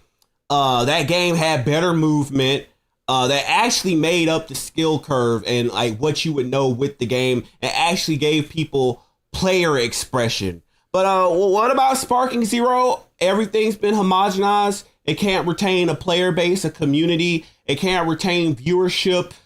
People only care when there's new DLC to speculate on, like this asshole does, while he's fronting about being a Bleach fan and an anime games fan and a Dragon Ball fan, and he's acting like all this is okay. Again, I'm tired of these fucking influencers who have hundreds of thousands of subscribers, people donating money to them and acting like $30 or $40 is not a big deal to them. It doesn't matter whether that's a lot of money or not. It's the principle behind that. Because you got some kid who, again, there's kids who play these games. They don't have money like you or I do, right? They have to sit there and ask their mommies and daddies for money. And mommy and daddy, they go to work and they have to pay bills, right? So they don't have money just tossing anything. And imagine you got your allowance, and you spent all that allowance on this garbage ass DLC, and you didn't get not even a day's worth of entertainment out of it, and you instantly threw it away. Hopefully that's not more than a week's worth of allowance. Maybe that's just 1 week's worth of allowance, but again, that's still hard-earned money, and that hard-earned money wasn't respected with top quality content. Glazers, when it only added 25 characters to Tenkaichi 2 and a couple of game modes. So everyone paid $60 for that game, and everyone thinks of it as an all-timer. By comparison, a game that gives you an update that gives you a lot more for half the price. Come on. This is not a Spit out the conversation worth BS. entertaining, honestly. That's the first thing that I wanted to talk about. The Sparking Zero complaints about the price point. It is the dumbest shit I've heard. Over in Tekken or over in Street Fighter. Yeah, over in Tekken, over in Street Fighter, you just bend over to get fucked over by Bandai Namco and Capcom. You take whatever they do to you, cause that's your bread and butter. You're okay with that. But again, I don't understand why Mike Hollow is really even having this conversation at all when he's not an arena fighter player. He plays traditional fighting games. He's not a Dragon Ball or anime arena fighter player. Unless you want to count Bleach for Birth to Souls, which I don't really count that as an arena fighter. That's more of a traditional fighter, because you really don't have so much control over space in that game like you would with a Xenoverse or a Naruto Storm. But that's neither here nor there. He's the traditional FGC dude. So why is he over here taking part in our civil war of Dragon Ball games when he doesn't have the scope of knowledge and the experience to really take part in that war? Of course, you're an outsider. You come in, you're okay with being monetized like a cheap whore. You're okay with whatever the FGC hands you. You're okay with Capcom charging you hundreds of dollars for slop. You're okay with that. I play Street Fighter 6, but I don't let them charge me out the ass for everything. I pull up when they were giving out my Shiranai. I paid for that. I was cool with that, right? I took that. But they don't get me for everything. I monitor how much I spend. I don't just, and I got the money to spend. Have you seen how much I've spent on commissions? Money is of no issue to me when it comes to just spending things, but I will, look, I have principles. There are things that I will not spend for. If I don't see the quality in it, I won't buy it. I won't do it. I respect the value of $1, right? But some people, they don't. They just throw away money. Stupid people are the ones who enable greedy companies to get away with the trash that they do. And then they want to circle back and have the conversation. Why is gaming companies, why are they so greedy? And why do they monetize everything? Because of shit like this? Because of people accepting trash like this? That's why. Stupid people, a fool and his money are soon to part. And that's what gaming companies have began to take advantage of. And they've gotten lazy at it. Used to, you would be able to somewhat justify it because they put some form of quality in the game. But not anymore. They just gotten lazy because we've allowed them to get away with anything. If they heard something like that, like even, let's say 8 characters is coming, they would cough up $35 like that. I mean, they already coughed it up for 4 characters. Shout outs to Black Sasuke in the chat. Welcome to the stream, bro. Thanks for coming, bro. Shout outs. Go check out that man, Black Sasuke. That's the brother right there. So we go throughout the entire year waiting for, each character to come out, and there's months and months of a drought. Meanwhile, you guys were dumped with this DLC, 33 new characters to play, but you want to complain. You got all the characters. Here's the difference. Since I have to hold somebody's hand and explain to them the difference. In Street Fighter, and I said this, I will not pay for anything Street Fighter just tosses out. But I will acknowledge the differences, right? So at least with Tekken and Street Fighter, when they add a character, they will play differently from the other characters in the roster. So if they added Mai Shiranai, she plays differently than any other character in the game. Her neutral is different, how she uses her supers, and how she controls spacing is completely different from how other characters will do that, right? There are different. Marisa is the same way. She's a pressure beast. If she gets her hands on you, that's pretty much it. You taking an ass whooping, right? But in a Dragon Ball game like Sparking Zero, right? Sparking Zero, every character plays the same. You're essentially just playing skins. The only thing that will even divide the characters up is DP value. And if your character has low DP value, I think the last time I was told, anything below a 7 DP value is useless in Sparking Zero, especially as far as like single player is concerned. Because your damage and your defense is just going to be too paper thin. Those are the differences. So when you're paying for 33 characters, 22 of which were from BT3 and with Hell removed from the BT3 roster that came into Sparking Zero, yes, you do have an adequate complaint to make. Because all the characters play the same. You're not getting a new gameplay experience like you would. Because when they add Tifa in a Street Fighter, she's going to play differently from the other characters. The only characters in Street Fighter that even play somewhat similarly are the Shoto characters. Anyone with Hadoken, Shoryuken, yeah, they play similarly, and even they have things that make them differ. But that's not the same case as Sparking Zero, where everyone functions as a skin. No complaints whatsoever. I would challenge anybody to come to my live stream and we break it down. We use a bit of maths and we break it down, and you tell me part by... I take that challenge. I take that challenge. Unless you're scared that I'm going to destroy you again for 10 hours like I did the last time, I'll take that challenge. I don't think he's going to accept that. I think he's going to be scared, but I'll take that challenge. Have me on. I will dissect everything. Part and piece by piece, how much this should be priced. And if your response to me is it should have just been in the Ultimate Edition, I'm going to tell you to jog on. Well, actually, I'll give you a chance to explain yourself, how you can substantiate that. But as far as I'm concerned, that is the dumbest complaint. There's plenty of things to get pissed off at Bandai Namco for. The price point of Sparking Zero is not one of them. Now, let's talk about Xenoverse 3. Now, oh, wow. Before we get into this the one right here, okay? So, there are plenty of things to get mad at Bandai Namco. So why are you defending them? And Tekken, I'm glad he brought up Tekken, because Tekken, we could talk about how bad they've done Dragon Ball all day. But then it spills out into all of their games. Tekken specifically. Now, why are you defending Bandai Namco when even the game that you play, Tekken, had the creator of Tekken note how disgusting the monetization practices were of Bandai Namco?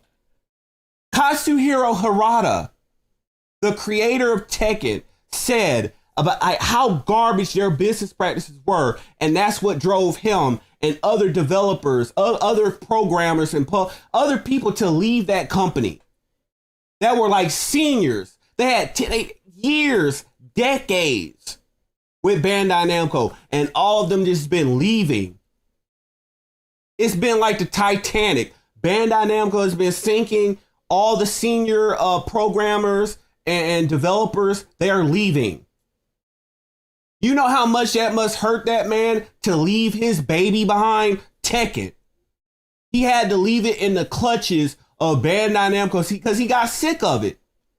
He couldn't take it. He couldn't take the griminess of that company. And I think that speaks to the ethics of Katsuhiro Harada, because he could not take it anymore. He said, look, no, we don't want to monetize people like that. No, we don't want to do people like that. No, we can't. Oh, you're going to force it anyway because you're the publisher? Okay, I'm leaving. I'll just go make something else. And I know that hurts that man because that's his life's work. So you mean to tell me you're going to still defend Bandai Namco despite knowing how Tekken was done? I'm just saying. Everybody has played the same build of Xenoverse 3. You get about 15 minutes to play as one of those new characters they've created, and you can fight Broly. From what I can see, they've made a lot of changes to Xenoverse 3, but the main thing here with this demo... Now, I want you to go look on his channel and try to find any Xenoverse 2 gameplay. And you're going to wonder why is he having a place to have this kind of discussion when he doesn't know what's wrong? Anybody that plays Xenoverse 2 can see how babied down and watered down and destroyed and desecrated the Xenoverse 3 gameplay is in comparison. It's dumbed down so posers like Syriax and Globku can have a chance to look like they're good for once. Because they're tired of getting hunted down in Xenoverse 2 and having to have all their ranked gameplay, online gameplay, legendary box battles. They're tired of having to hide in player match. So now, in order to give them their little power fantasy, they took all the sauce out of the game and dumbed it down to where everyone can see, nah, this is bad. But now I guess he's going to speak against the people, the thousands of people who actually went up there and played that. Unlike him, because he's in the UK, he's not played Xenoverse 3. I guess he's going to speak against the people who all went there and said, nah, this ain't it. This is disappointing. This is trash. It was more than just Six World that said it. It was more than just President Rose that said it before his audience jumped him and made him change and recant his statements, right? Everyone who went up there, you can see it on Facebook groups, you can see it on Twitter, you can see it everywhere. That's why this is just so, this is why the bigger YouTubers are having to scramble and do damage control, because the community, the Dragon Ball games community on whole has rejected this game, right? They thought they had a slam dunk. They thought, okay, now it's time to drop the namesake of Xenoverse. Let's tell them they're getting Xenoverse 3, even though it's Dragon Ball Kakarot 2. And people are looking at the gameplay and say, hey, no, this isn't Xenoverse 3. This is Kakarot 2. This is Breakers 2. And now that people have played it at the demo, they're saying, nah, that's pretty much the case. Now people like Mike Hollow are telling you, believe not your seeing eyes. Yeah, this is Xenoverse 3 is still good, even though he doesn't play this franchise. I'm not seeing not one Xenoverse 2 clip out of this man. So why is he speaking as an authority on it? Is that it's PvE, it's not PvP. So we don't really know the design philosophy behind this game. Obviously, yes, you do. See, if you played Xenoverse 2, you would know that the gameplay doesn't all of a sudden morph. It doesn't transmogrify and transform into a different gameplay. It's the same thing. The only thing that might change is whether or not the opponent has hyper or super armor, right? But the game still functions the same. Now, I will say this, when you saw that gameplay, Broly did not have super armor, and especially the little grunts here, they didn't have super armor. They all got hit stunned appropriately, and people are noticing that the combos are not, they're boring. They're baby down. They're not complex. You don't have the same routes. You don't have the same number of combos. You don't have the cancels. You don't have the movement. You don't have anything from Xenoverse 2 that made people stay on it for 10 plus years. And this is supposed to be the sequel. It's supposed to take everything that Xenoverse 2 had and make it better, and they failed. Xenoverse is very different from Sparking Zero. Sparking Zero would be more of a traditional. What's up, arena fight CKG? game. Xenoverse, not really. It's more like an RPG. And yeah, they More like are an the new action Skynet. RPG. But obviously, there was a big community that would only play the PvP section of the game, and I can respect that. It's not a part of the game. The whole PvE, PvP defense is just something they did to run damage control. Not everyone. Most people play PvE. They're now trying to manipulate and use technicalities. Yes, you have a lot of people who've played PvE because you have got to play PvE to get to the end game that is PvP. You got to play through the whole story campaign. You got to play through all the parallel quests to get the super attacks in order to even have a chance in PvP. So yes, on a technicality, or I guess more people play PvE because everyone has to play PvE.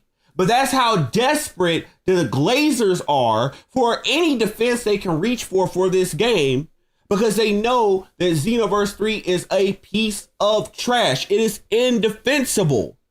And you're joining that desperation, Mike Hollow.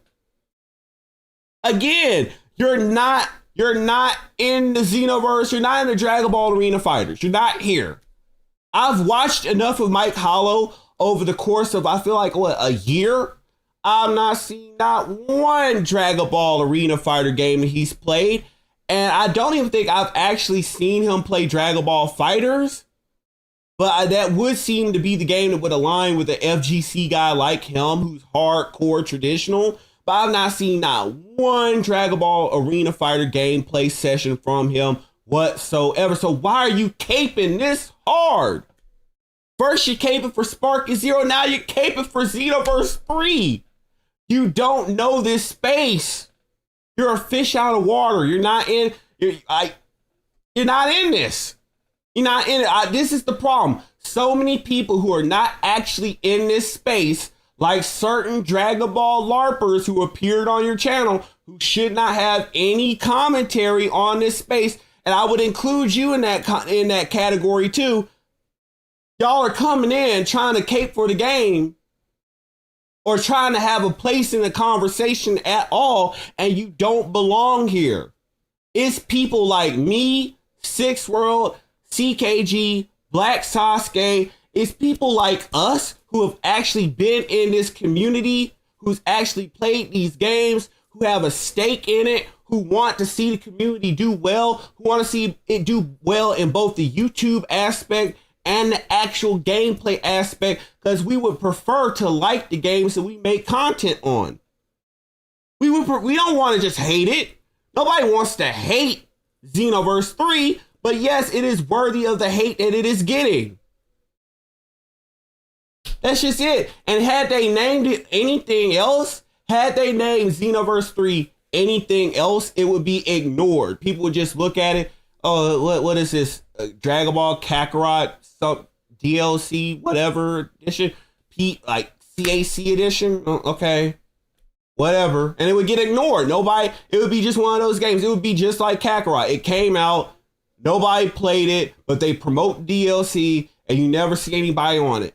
That would be the fate of Xenoverse 3 if it dropped the Xenoverse 3 name, and it just had to. It had to carry itself on this weight, on the weight of its own gameplay. The only thing that is even getting that game attention is the fact that it bears the name Xenoverse and it's making a mockery of it. Again, that I particularly care for, because I'm just like, well, it's Sparking Zero exists, Burst Limit exists. If I want to play a proper fighting game that is related to DBZ, I'll go play those. But I understand people like it, and that's fine. But what doesn't make any sense is people making criticisms as if they are absolute. You can criticize the demo, and you can tell the devs, you did this thing here and you did this thing here and I didn't really like it. But making absolute statements about the game long before it's being released, because it's coming out in 2027, is a really, really bizarre thing to do. We don't. No. You know what it's called? It's a little thing that human beings all have.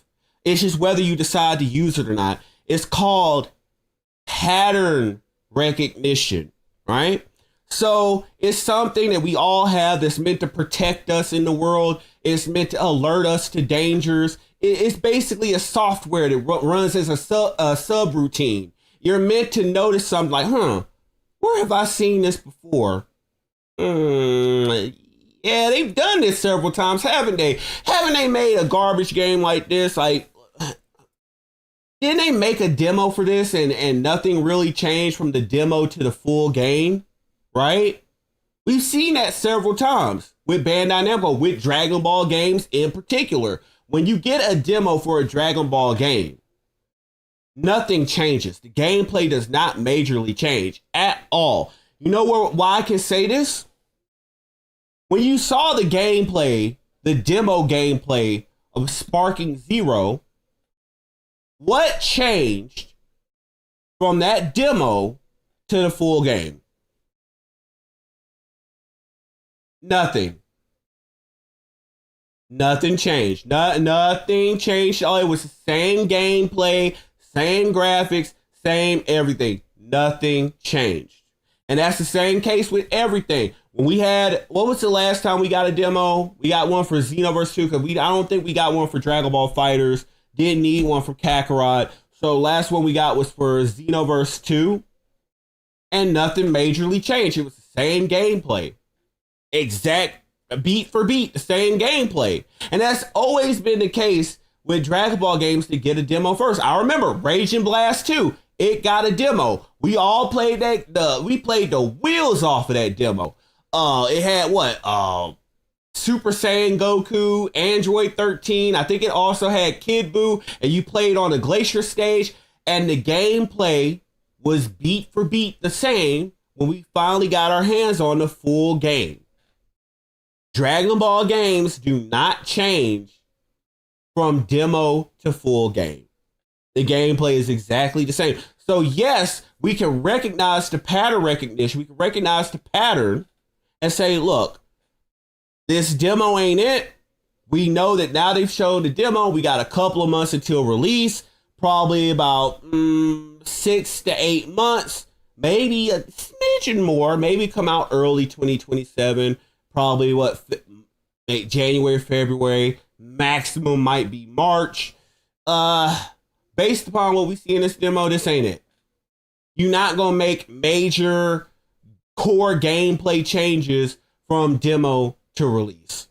It does not happen. So what you're saying for people to do is to turn off their pattern recognition, don't complain, wait to the full game when they can already see we already see the fire coming. We already see the beginnings of a dumpster fire, right? It's already a dumpster fire, but we saw the beginnings of it, and you expect people not to say anything and just wait to the full release to then begin complaining and act like the company is actually going to patch the major core gameplay problems that should just cause the game to be delayed by at least a year. If I'm being honest, Xenoverse 3 should be delayed at least a year or two so they can go back to the drawing board, put back what Xenoverse 2 had, put it back in the game and leave stuff alone that nobody asked you to mess with and actually add on to the skeleton of Xenoverse 2. But no, people like this want you to just get your piece of trash game and to smile and take the slop. You're supposed to be a little pay piggy and you're supposed to be happy with whatever they dump in that trough. Just take the slop and smile like a good little pay piggy. That's what this clown is saying.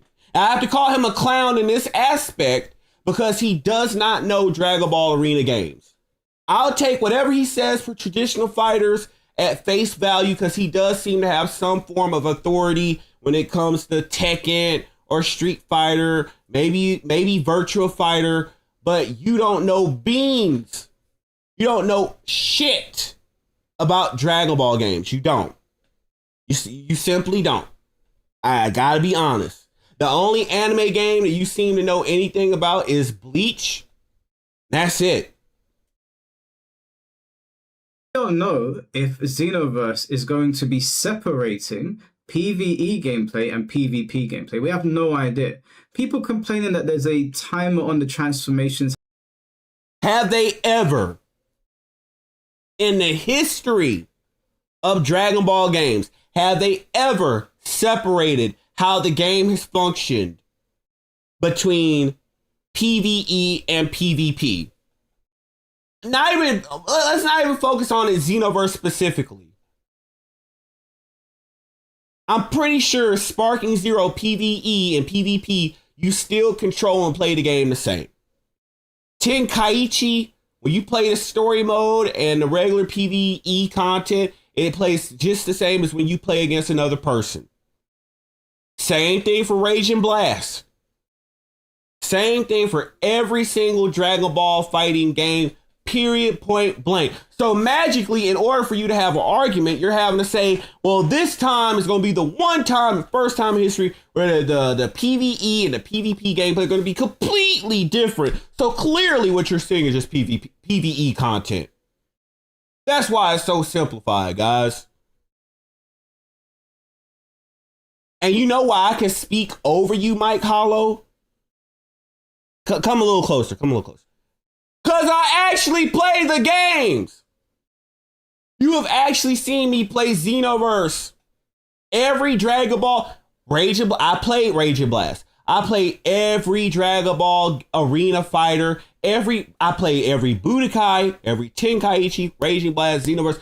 So in this instance, I'm the authority here, right? You might have your authority in traditional fighting games, but you gotta let the actual experts dissect this argument. You have no authority to speak on this and to suggest that the PvE and the PvP are going to function differently. That has never happened before. And in order for you to glaze Xenoverse 3, you have to invent this new section, this new phenomenon that the game is going to function differently.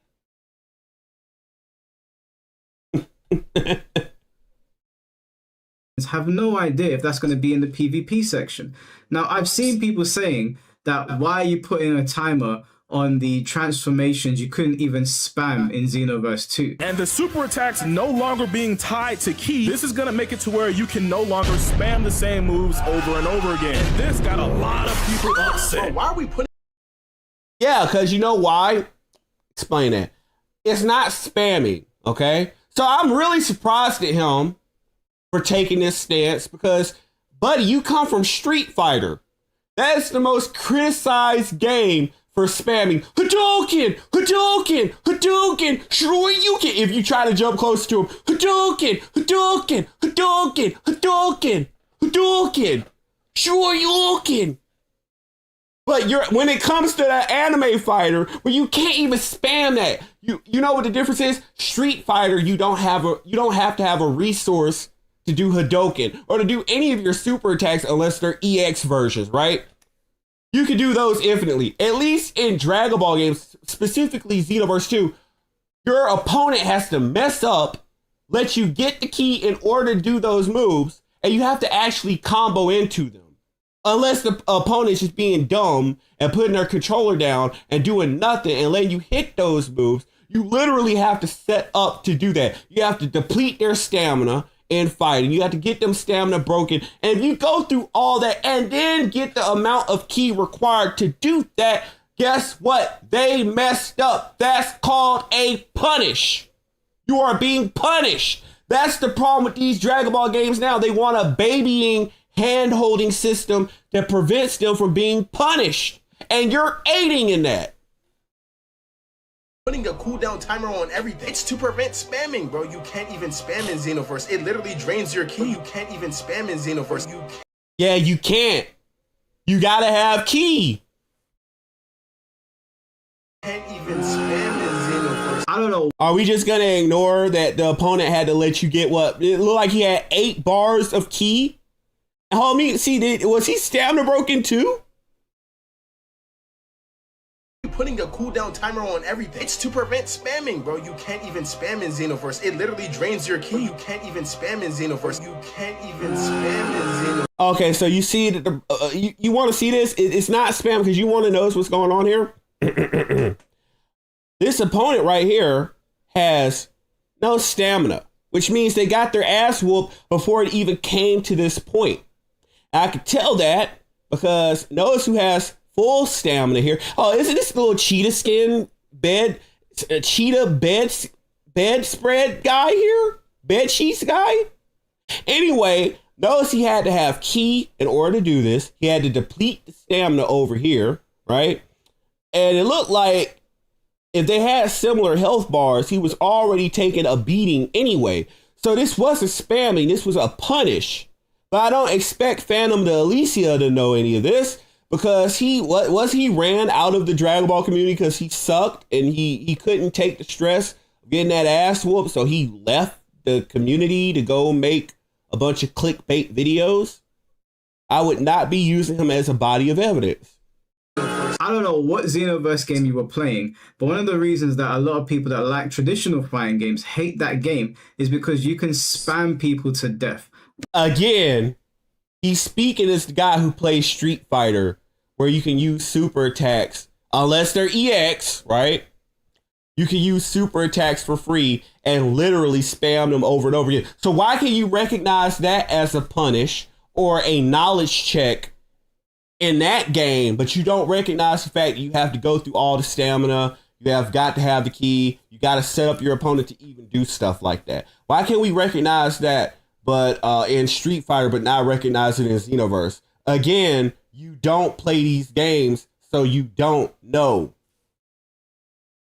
I don't like it personally. Stay I'm not in your shitting on people that lane. do like it, but the timer thing made sense immediately when I saw it. Now, I don't think they should put a timer in the PvP section. I just think they should balance the way that meter is used a little bit better. But Well, I mean, technically it is meter. But no, there should not be any timer on anything. Okay? Now, if Xenoverse was to do this with like a new OP form, right?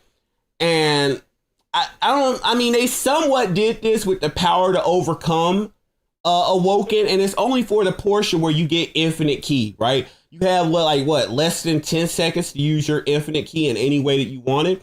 And that's, I won't say it's the strongest form, but it's arguably one of the stronger forms. But the problem with Xenoverse 3 is they're doing it for basic ass forms. So you already know that this is going to ruin everything in that game, because it's certain things that should not be.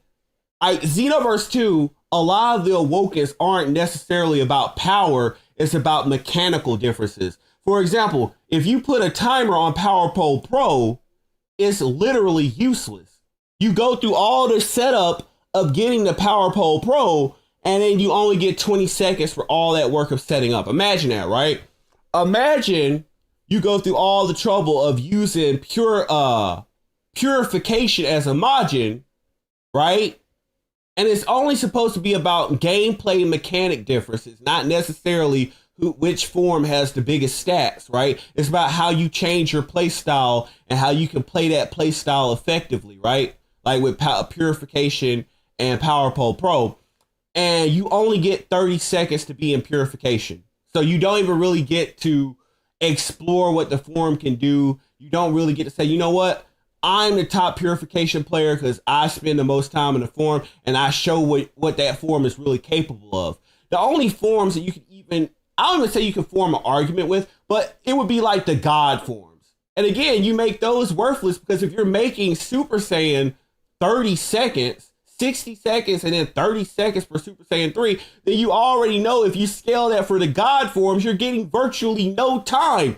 You're basically using that as a way to control how people play your game. You're controlling the gameplay loop, and people don't want that. You're taking freedom away, and you're basically curating how people will play that game to an extreme degree. That timer is aside from the trash gameplay, that timer is definitely the second worst thing about that game, and it's making people even people who were even considering, I don't like the gameplay, but maybe I'll try to let that. Oh God, they put a timer on the Awokens. Yeah, in the dumpster you go, Xenoverse 3.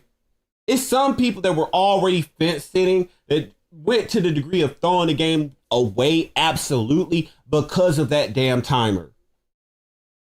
But you coming into this from the traditional fighting games community, you're excusing it without having any authority to excuse it with. You don't play these games.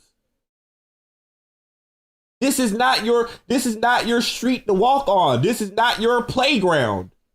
These are not your streets. Stay in your lane. Stay on the traditional fighting games lane. That's your street.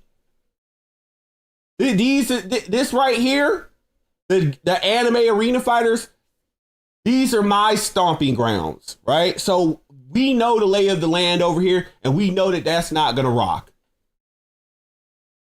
Regardless, the PvE section having a timer, when you consider the fact that Xenoverse is more in line with an RPG than any of the other Dragon Ball fighting games, makes sense.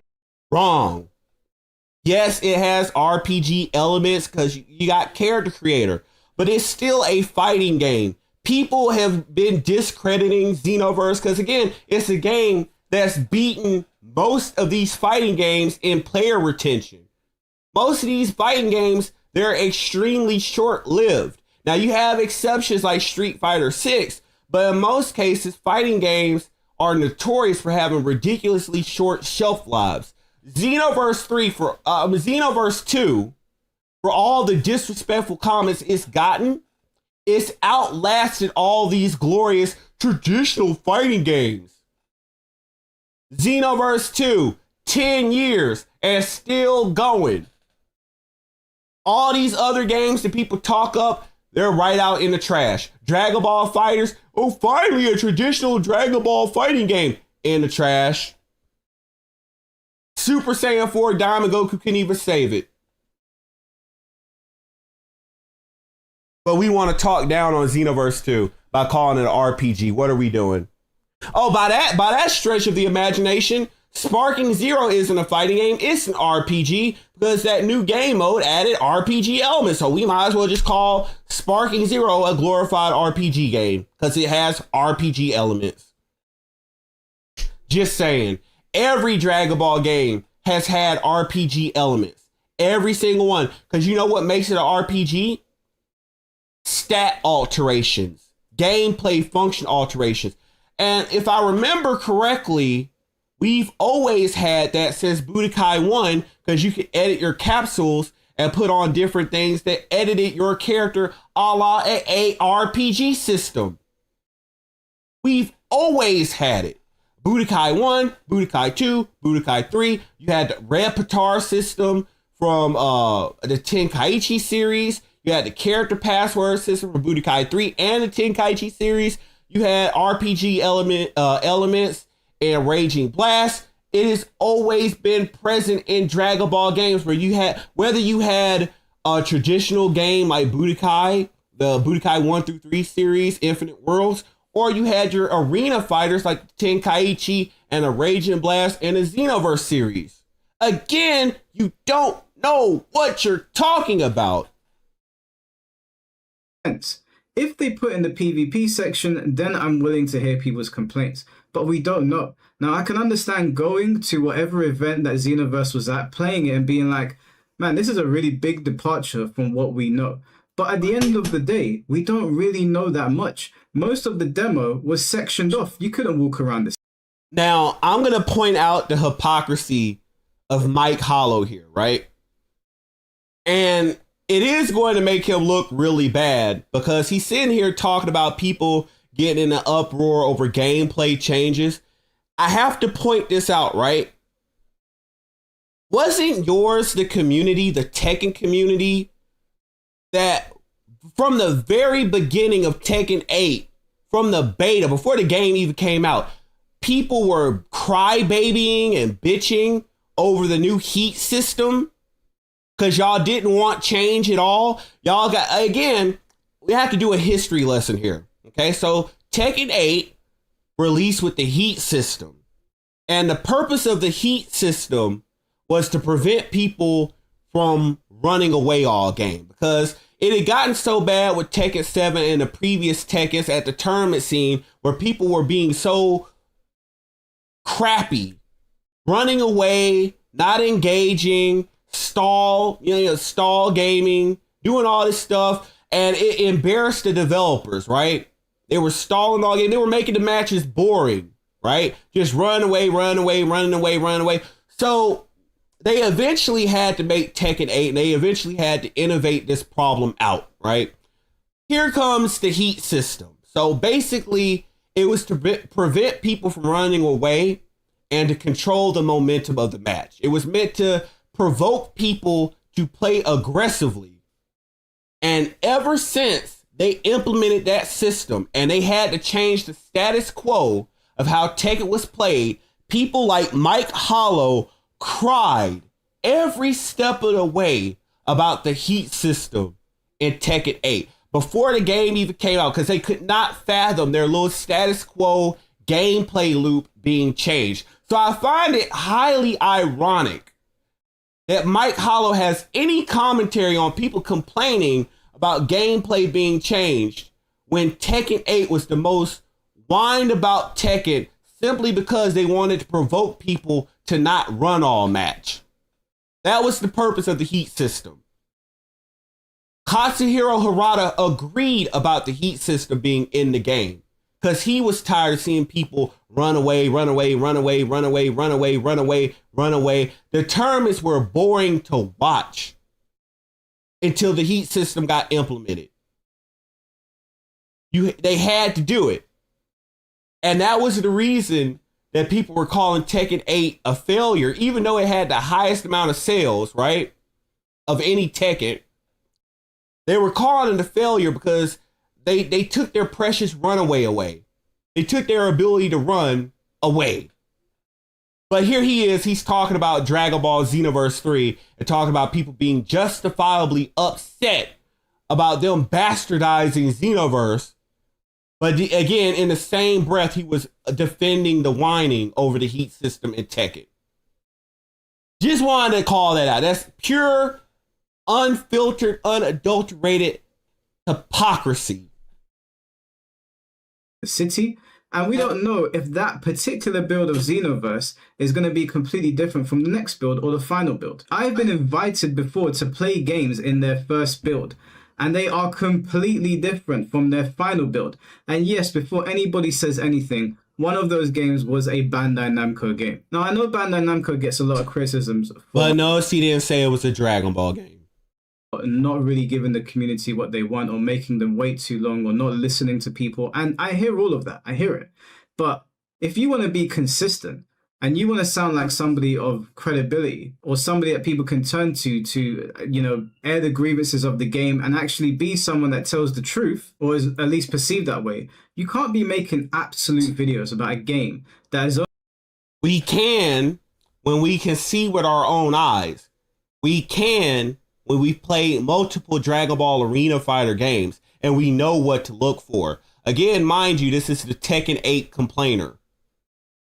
Just saying.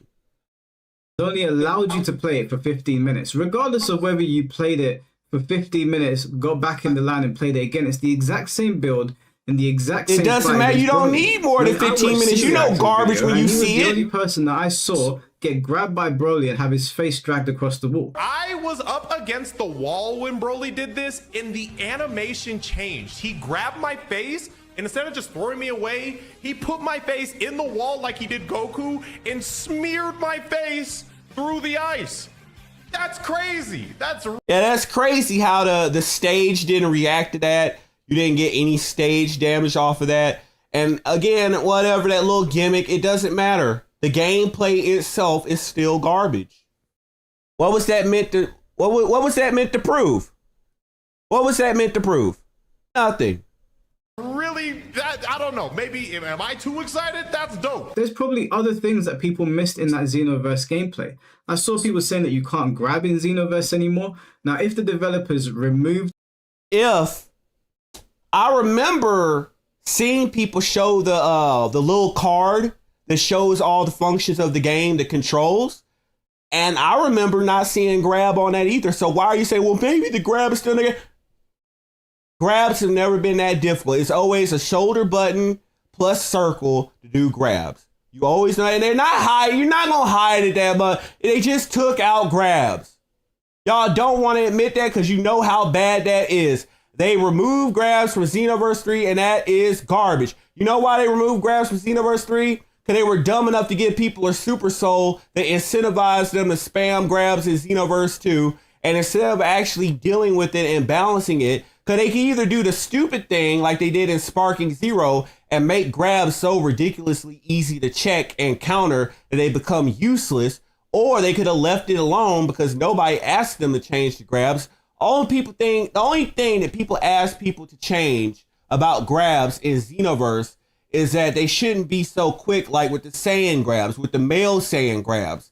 Like, cause some of them are almost instant, and then you shouldn't have grab loops like you do with male Majins when they do it on the ground, right? Those are the only thing, two things that people were asked to change, and instead they completely removed it. And it's nothing that they can hot fix in the game. That just means they're throwing slop together. If you design the game not to have grabs, and that should be something that's a part of the core gameplay philosophy, you can't hot fix that in the game. And we shouldn't tolerate them going back after the game is released and throwing a whole bunch of shit together. You need to release the game in an appropriate state. And they're not doing it. And we're calling it out. grab from Xenoverse, which I don't believe they did. Again, I think you're playing a build that is very restricted, and I think you're playing a very specific part of the game that might restrict certain. So conveniently, right? They left basic key blast in the game. They let you have the chakra dash cancel, but they just, for some odd reason, elected to remove grabs out the game, specifically grabs, and that's your defense, right? I could call out something else that I noticed was missing that was critical, and I got that coming out in the video, and that's even worse than what they removed with basic grabs, right? So you don't have grabs in the game, but you're defending that. So I guess in Tekken, if they were to remove grabs, you would be okay with that too, right? You just have King going around with no wrestling moves, just a lariat here or a knee strike there. You'd be okay with that because you're defending it in Xenoverse. No grabs. So I guess you have to be consistent and be okay with a Tekken game not having grabs or a Street Fighter game not having grabs, because grabs are a critical part of every fighting game. It prevents people from turtling and is sitting on the block button and not having a way to check it or get in. You have got to have grabs. Got to. Certain things we don't know. But if they removed grabbing from a fighting game, even if it is Xenoverse, that's going to be pretty wild. But when I heard that, I was like, I'm not even going to bother like even taking that into consideration because we just don't know yet. It's too early to say. Everyone making their crash out videos saying that this is not Xenoverse, this isn't the game that I love. You don't know what the game is. You have no idea. And I say that because most of the people that are making those videos are PvP players. They don't play PvE. Most of the people that I've spoken to that play PvE saw it and they were like, yeah, it looks pretty cool. Me and my friends saw it and we only play PvE and we were like, yeah, that looks pretty cool. So I understand if they take all of that and they put it in the PvP. Mind you, the gameplay is just the same. It does not change between the two. I don't know why we're discussing this like that's the case. It does not change. This is not like Tekken 5 with Tekken Force mode. Even in Tekken Force mode, it plays the same. It just gives you a different view perspective. But in these games, nothing changes. In Dragon Ball games, where you're not familiar with anything, nothing changes from PvE to PvP. In Xenoverse, nothing changes. Then you have a legitimate argument. But right now, everyone that is complaining about PvP when they haven't shown it is absolutely talking out of their ass. Except they did show it. It just didn't show as much of P. And again, it's going to be the same thing. It does not change. But didn't they show at least, 5 or 10 seconds of PvP and nothing changed? They showed PvP in multiple trailers. They showed a little bit of it when Brett and the male CAC, Jason or J-Age, whatever, they showed them fighting. That was PvP. That was player versus player. They showed it again when they were in that blue room and they were fighting between each other. They showed player versus CPU. That's still PvP. That's not a mission. That's not a parallel quest. That was just you fighting the computer, and they showed how it was gonna work. Nothing changes. It's the same garbage. Why are you doing this to yourself? Respectfully. That being said, though, it's perfectly fine for people to have their opinions. That's what we do on YouTube. One person says something, I make a video saying, no, you're chatting shit. They respond to me. Sometimes we go on live streams. I mean, as an example, I had 6 World, Avatar Yaya, C4, and President Rose on my live stream discussing Xenoverse 3. Now, I don't agree with President Rose's takes. I don't agree with 6 World's takes in particular. Yeah, I'm not surprised. I'm not surprised because they went against the grain. They told you were wrong. They got more authority to tell you that you're wrong because they actually play these games and you didn't like it. So now they're not credible. You don't agree with them. You don't like what they said because it wasn't consistent with what you said. Xenoverse 3.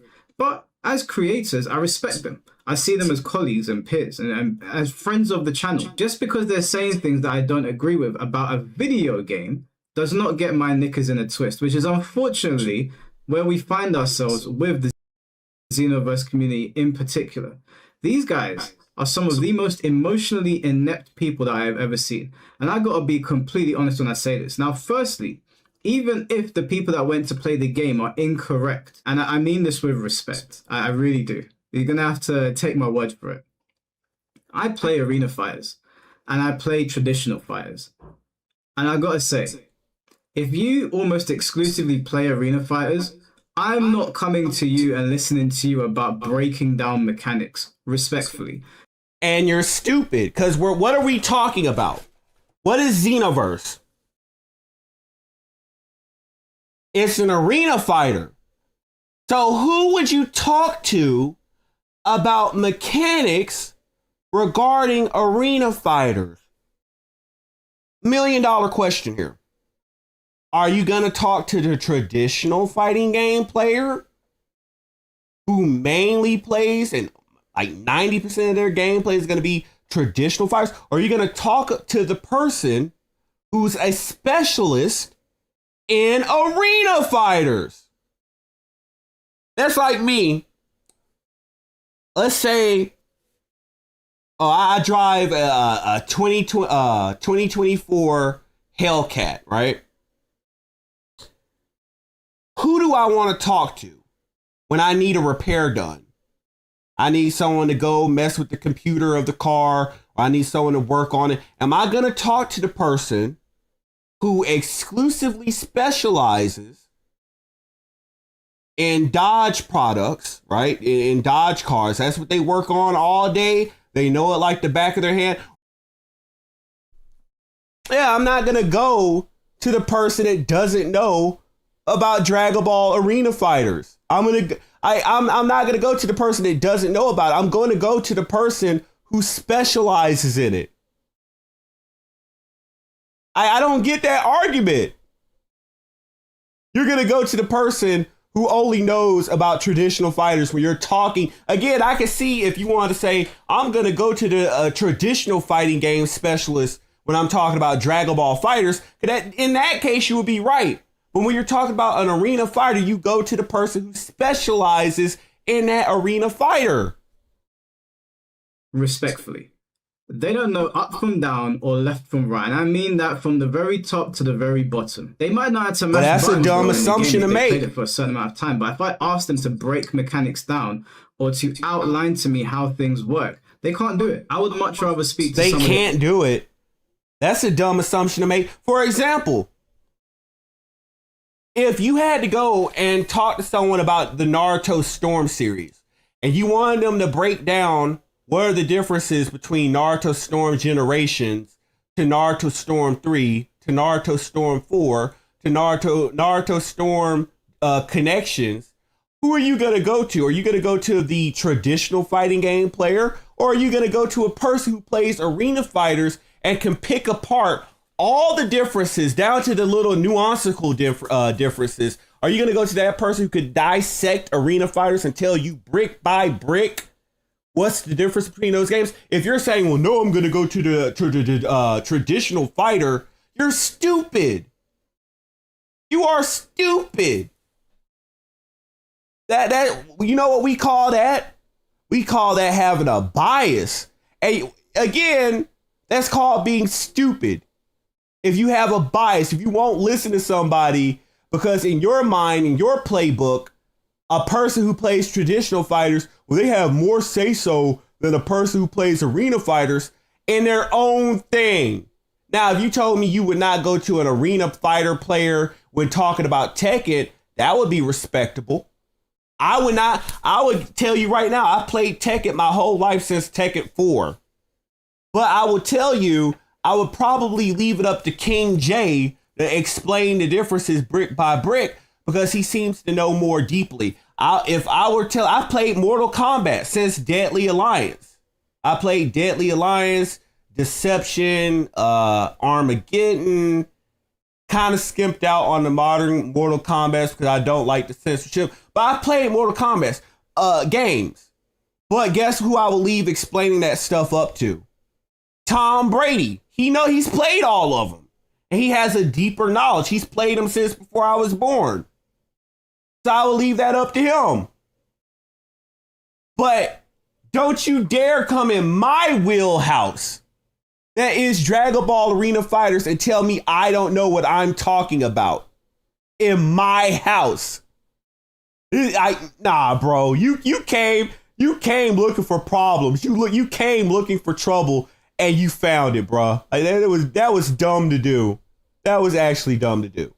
That plays traditional fighting games because they understand frame data and they understand the intricacies of fighting games. Arena fighter players just don't.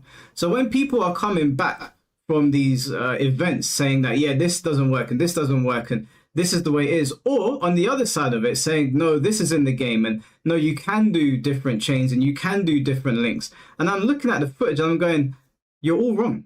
You're all wrong. You've all got this wrong. The terminology being used, the way things are being phrased on both sides of it is just wrong. That being said, so we're picking apart terminology and phrasing when a person who plays the game just like them can pick up on what they're talking about. Just like with the President Rose controversy of him trying to articulate that it doesn't have the same amount of combos or depth to it. He just said, well, you can't do combo cancels. And you really can't. We don't count the chakra dash, right? Where we know what he's talking about when he's saying that you can't go from this combo to that combo like you can in Xenoverse 2. Anybody who plays that knows exactly what he was talking about. But you want to add an extra qualifier by saying, well, people aren't using the right terminology, therefore they don't know what they're talking about. That stinks of desperation. And this is I gotta be honest, I got no problem with you, Mike Hollow. I really don't. But your entire commentary on this situation has been top tier buffoonery. Buffoonery, governor. though, everyone's entitled to their opinions. And in the lead up to a very popular game, the community is going to be talking. The community are going to be saying things to each other where they agree or disagree. Now, as I said, I have people on my podcast all the time where we have disagreements, but it ends respectfully. If somebody took this video and started doing a reaction to it, I would just watch it. If they cussed me out, if they said I look stupid, if they were making fun of my channel, I'd say, okay, cool. We can do this back and forth. Like I said, it's the ecosystem on YouTube. This is what YouTubers do. YouTubers write in other people's blood. If you make a dumb video, you best believe somebody's going to have it on their channel. It's always been like that. Reaction content's been a very normal thing for a very long time. But every now... Damn. The irony. Oh, the irony.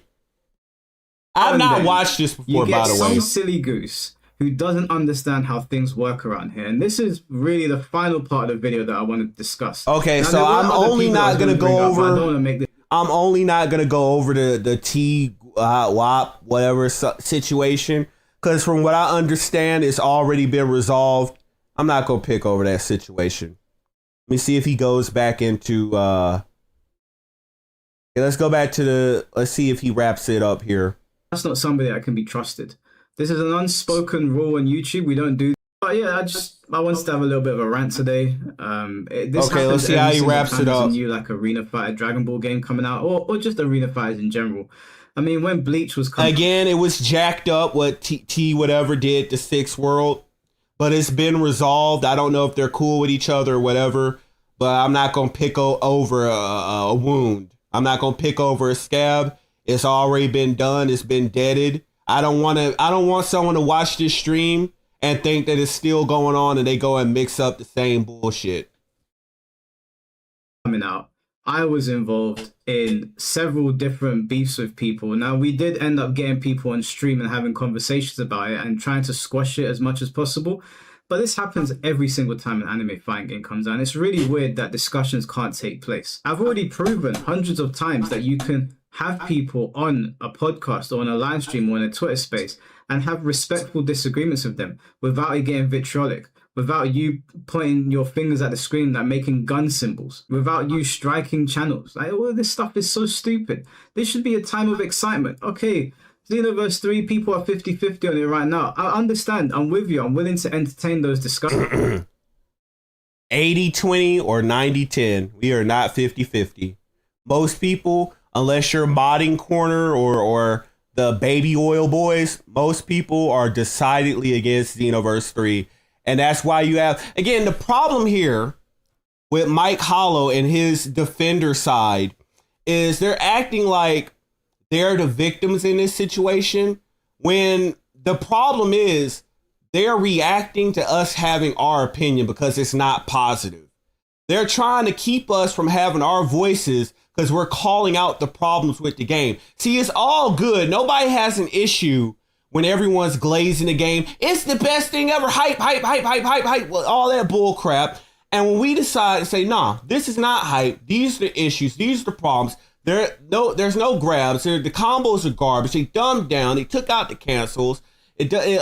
Graphically, it looks like crap. I'm not going to be moved by cell-shaded crap because we've seen it with Dragon Ball Fighters and we saw it again with Sparking Zero. Whoop-de-frickin-do, right? Where we see all the problems that exist with Xenoverse 3 currently. And because we decided to speak up about it, you are the ones who are attacking us because we're speaking out. Just like with Sparking Zero. I told everyone what would happen with that game. And everything I said has happened to the letter. So here we are again with Xenoverse 3. And it's terrible. And we're deciding, we're like, look, if people are going to be out here glazing, we're going to tell the truth. We're going to speak out. Not trying to be different, but we're telling the truth because we want a good Dragon Ball game to play. And if there's even a 1% chance that the company would decide to either delay the game and make some critical changes to fix what is going to be a jacked up situation, if there's even a 1% chance that we can affect change, we're taking that chance. You're the ones that can't stand not having a complete 100% echo chamber. You can't stand, you want fake criticism. You don't want real criticism. You don't want criticism outside of your status quo for criticism. You want nice complimentary sandwich criticisms. You want, well, the gameplay looks good and maybe it can do better here, but it's all around a great game. No, we're going in, okay? We're going to go from top to bottom why this game is garbage. And you don't have to be comfortable with that. I'm sorry. We're not going to just sit here and hear all this glazing. We're not going to see you do the Miss Natural. We're not going to see you do the pinky and just glaze this game down and bob on it. We are not going to watch that. That's the problem now. Why things can't get fixed because all you do is glaze, glaze, glaze, because that's the safest position to take. Because either you act like when criticism comes on your doorstep, you act like that's a problem and you're being attacked. And when the game finally comes out, you can act like, oh man, they got over on us again. We got a bad game. The company did us wrong. So being a glazer is the most cowardly position to take because you get to be the victim in both aspects. When you're defending the game and being positive and magically positive and overly toxically positive about everything, you get to act like you're being attacked, being just a devoted, loyal fan. And then when the company screws everyone over and they release the dog shit that is this game, you get to act like, oh, I'm a victim too in that regard and saying, man, the company just screwed us over. But guys, we just got to keep a stiff upper lip and just believe that Bandai Namco will do better next time. And all you have to do next time is give them your $70 and your $100 season pass money. No, something has got to change. Being all nice and kissing ass, that's not getting it. This company has made a buffoon out of these toxic positivity chumps. And I'm tired of seeing it. I want good Dragon Ball games again that last. I'm tired of Dragon Ball games and really all anime games turning into movies now. And I call them movies not because of the cinematics. It's like when you go and you see a movie, it's only entertaining. The entertainment value only lasts for however long you sit in that theater. You go there, you're entertained for about 90 minutes, and then you come out and that's it. You're like, okay, well, I saw the movie and whatever. You go about your day, right? But gaming was different. Gaming was something that didn't just last for that little weekend. Gaming was something that you came home, you had your stress relief. The game was good enough to retain your attention again and again and again because it was built to last. It was built well. It was built by people who cared. And now they turn games into movies where you come in, you buy at launch, you play it for that weekend, and then it's so terrible that you get bored of it, you throw it away. You're done with it. You know why I can use it as an example? Sparking Zero. Oh, you have tons of people glazing that game up to release. And that first weekend, just like they bought that $70 ticket fee, they bought that $70 ticket. They played the game.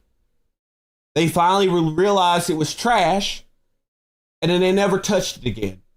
Unless they waited around for the DLC. Then when the DLC came out, I guess that was part 2 of the movie. They found out they got screwed again. I don't want games to feel like a movie.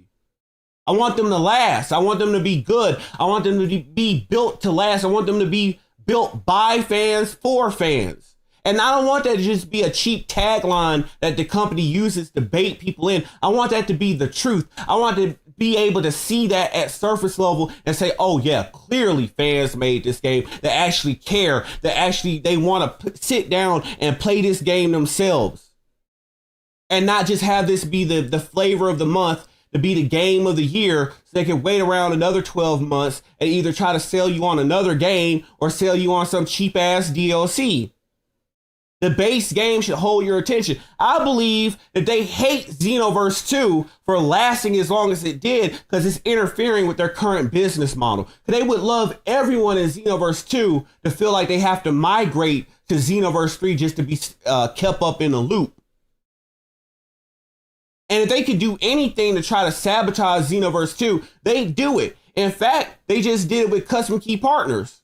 They screwed all the custom key partners over because now their stats are so jacked up, you can't use the custom partner system anymore. You have to play everyone as default. So now they took away the advantage that custom key partner status used to give people. And yet again, they ignored the custom key partners by adding anyone new. They didn't add anyone new. So again, it remains forgotten about, even with this supposed final DLC. But that's all by design so they can make people agitated so they have to feel like they move on and have to migrate to the next game. And they're pissed off because Xenoverse 2 has always retained a loyal player base and have kept people from having to migrate to the new thing.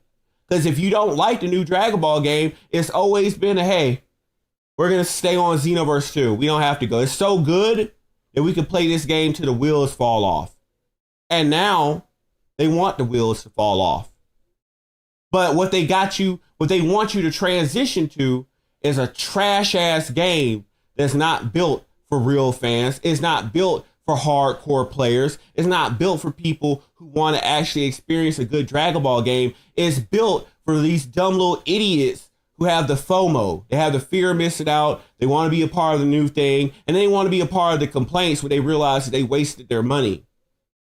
And Mike Hollow, you're aiding that right now. You are. You're being a part of the problem because you're not in this space. You're not.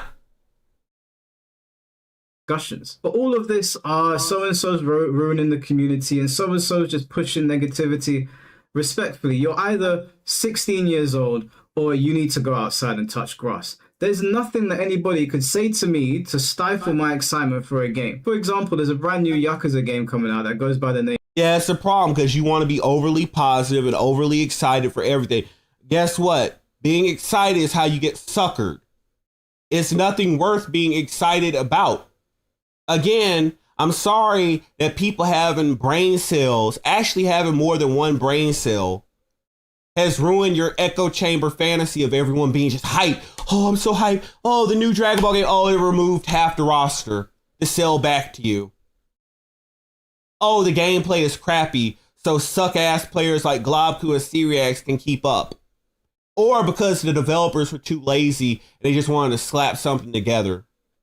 And they want the game to be carried on the weight of the cinematics and not the actual gameplay. name of Stranger Than Heaven. It doesn't matter what people say. I've heard what people are saying. Don't support the game because Tupac's in it and that's not right. Or even something as mundane or stupid or prehistoric as Sonic 06. That's one of my favorite Sonic games. People tell me all the time, Mike, you got bad taste. Do you think I care? Do you think I care? Even when Bleach was coming up, I remember people were saying to me, oh, you're not a Bleach guy, Mike. Why are you talking about it? I said, who the fuck are you? This is a video game. I can talk about whatever I want. And funnily enough, myself and other people that were there during that time are the ones that stayed playing Bleach. All of these Bleach creators that were saying we are the ones that should be ambassadors for the game, they don't play it. And I know. And you know why they don't play it anymore? See, what you're doing is being what's called and categorized as a glazer. No matter how bad the company treats you, you will ignore it, stick your head in the sand, and pretend like it's not happening to you. But people who are fans recognize that Bleach did not get the respect or the support that it deserved. They rushed trash out the door. And when I say trash, the gameplay wasn't necessarily bad. No. We're talking about from what they could have done to what they actually did. You have a Bleach game where Orihime is not playable, but she should be because she's a part of the series. She's a critical part of the series, right? You have a Bleach game that has access to a rich catalog of characters and content that could be implemented, but they rushed Yak out the door. They rushed Ishibe out the door. They rushed Unohana out the door. They just went with like the top tier Blood War art characters, rushed them out the door and said, we're done with the DLC.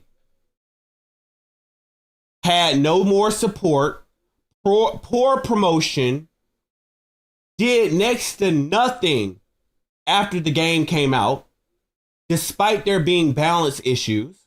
They did next to nothing content wise. They dropped it. And you expect someone who wants the best for the game not to recognize what's wrong and just to accept it and stay on the game. That's called being a glazer.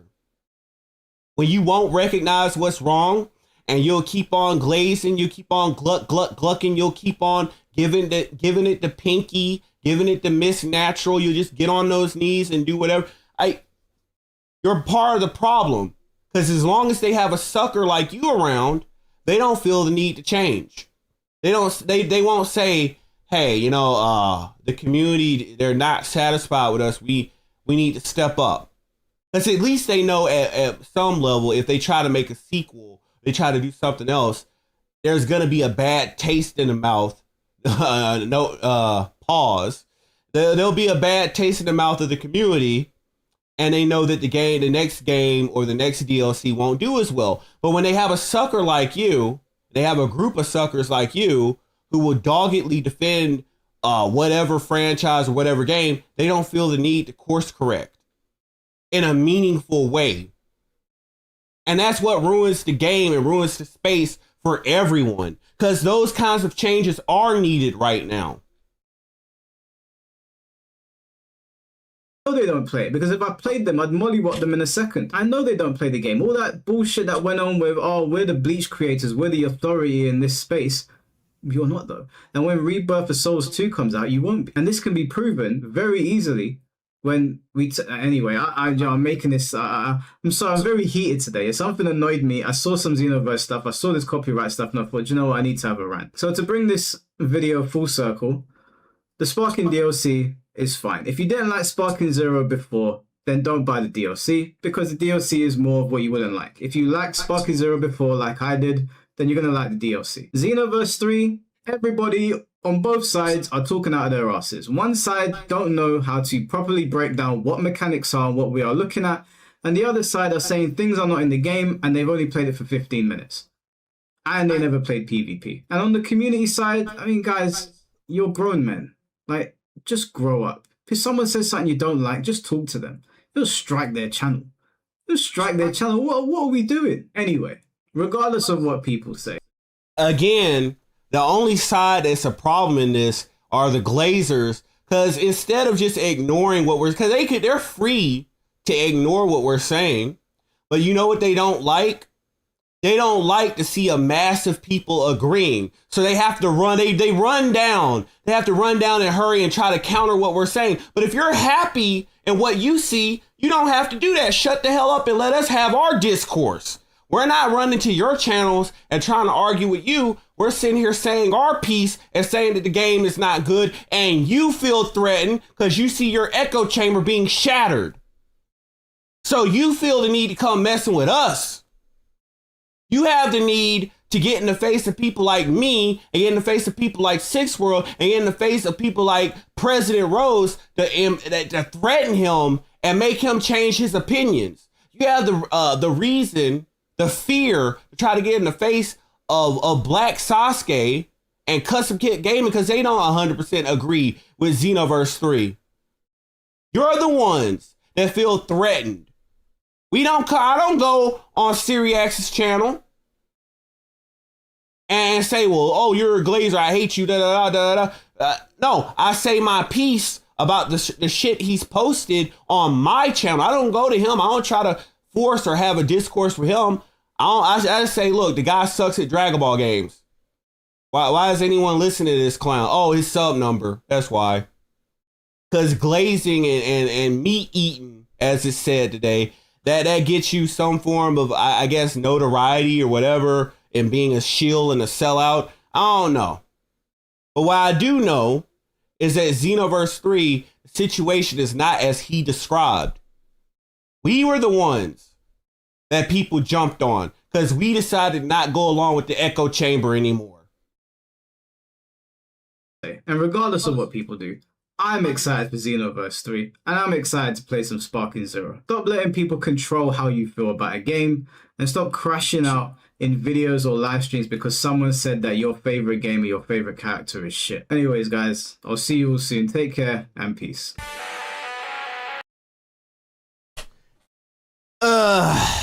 So, Mr. Shambolic Showdown himself, Mike Hollow, with 30 minutes of unadulterated glazing.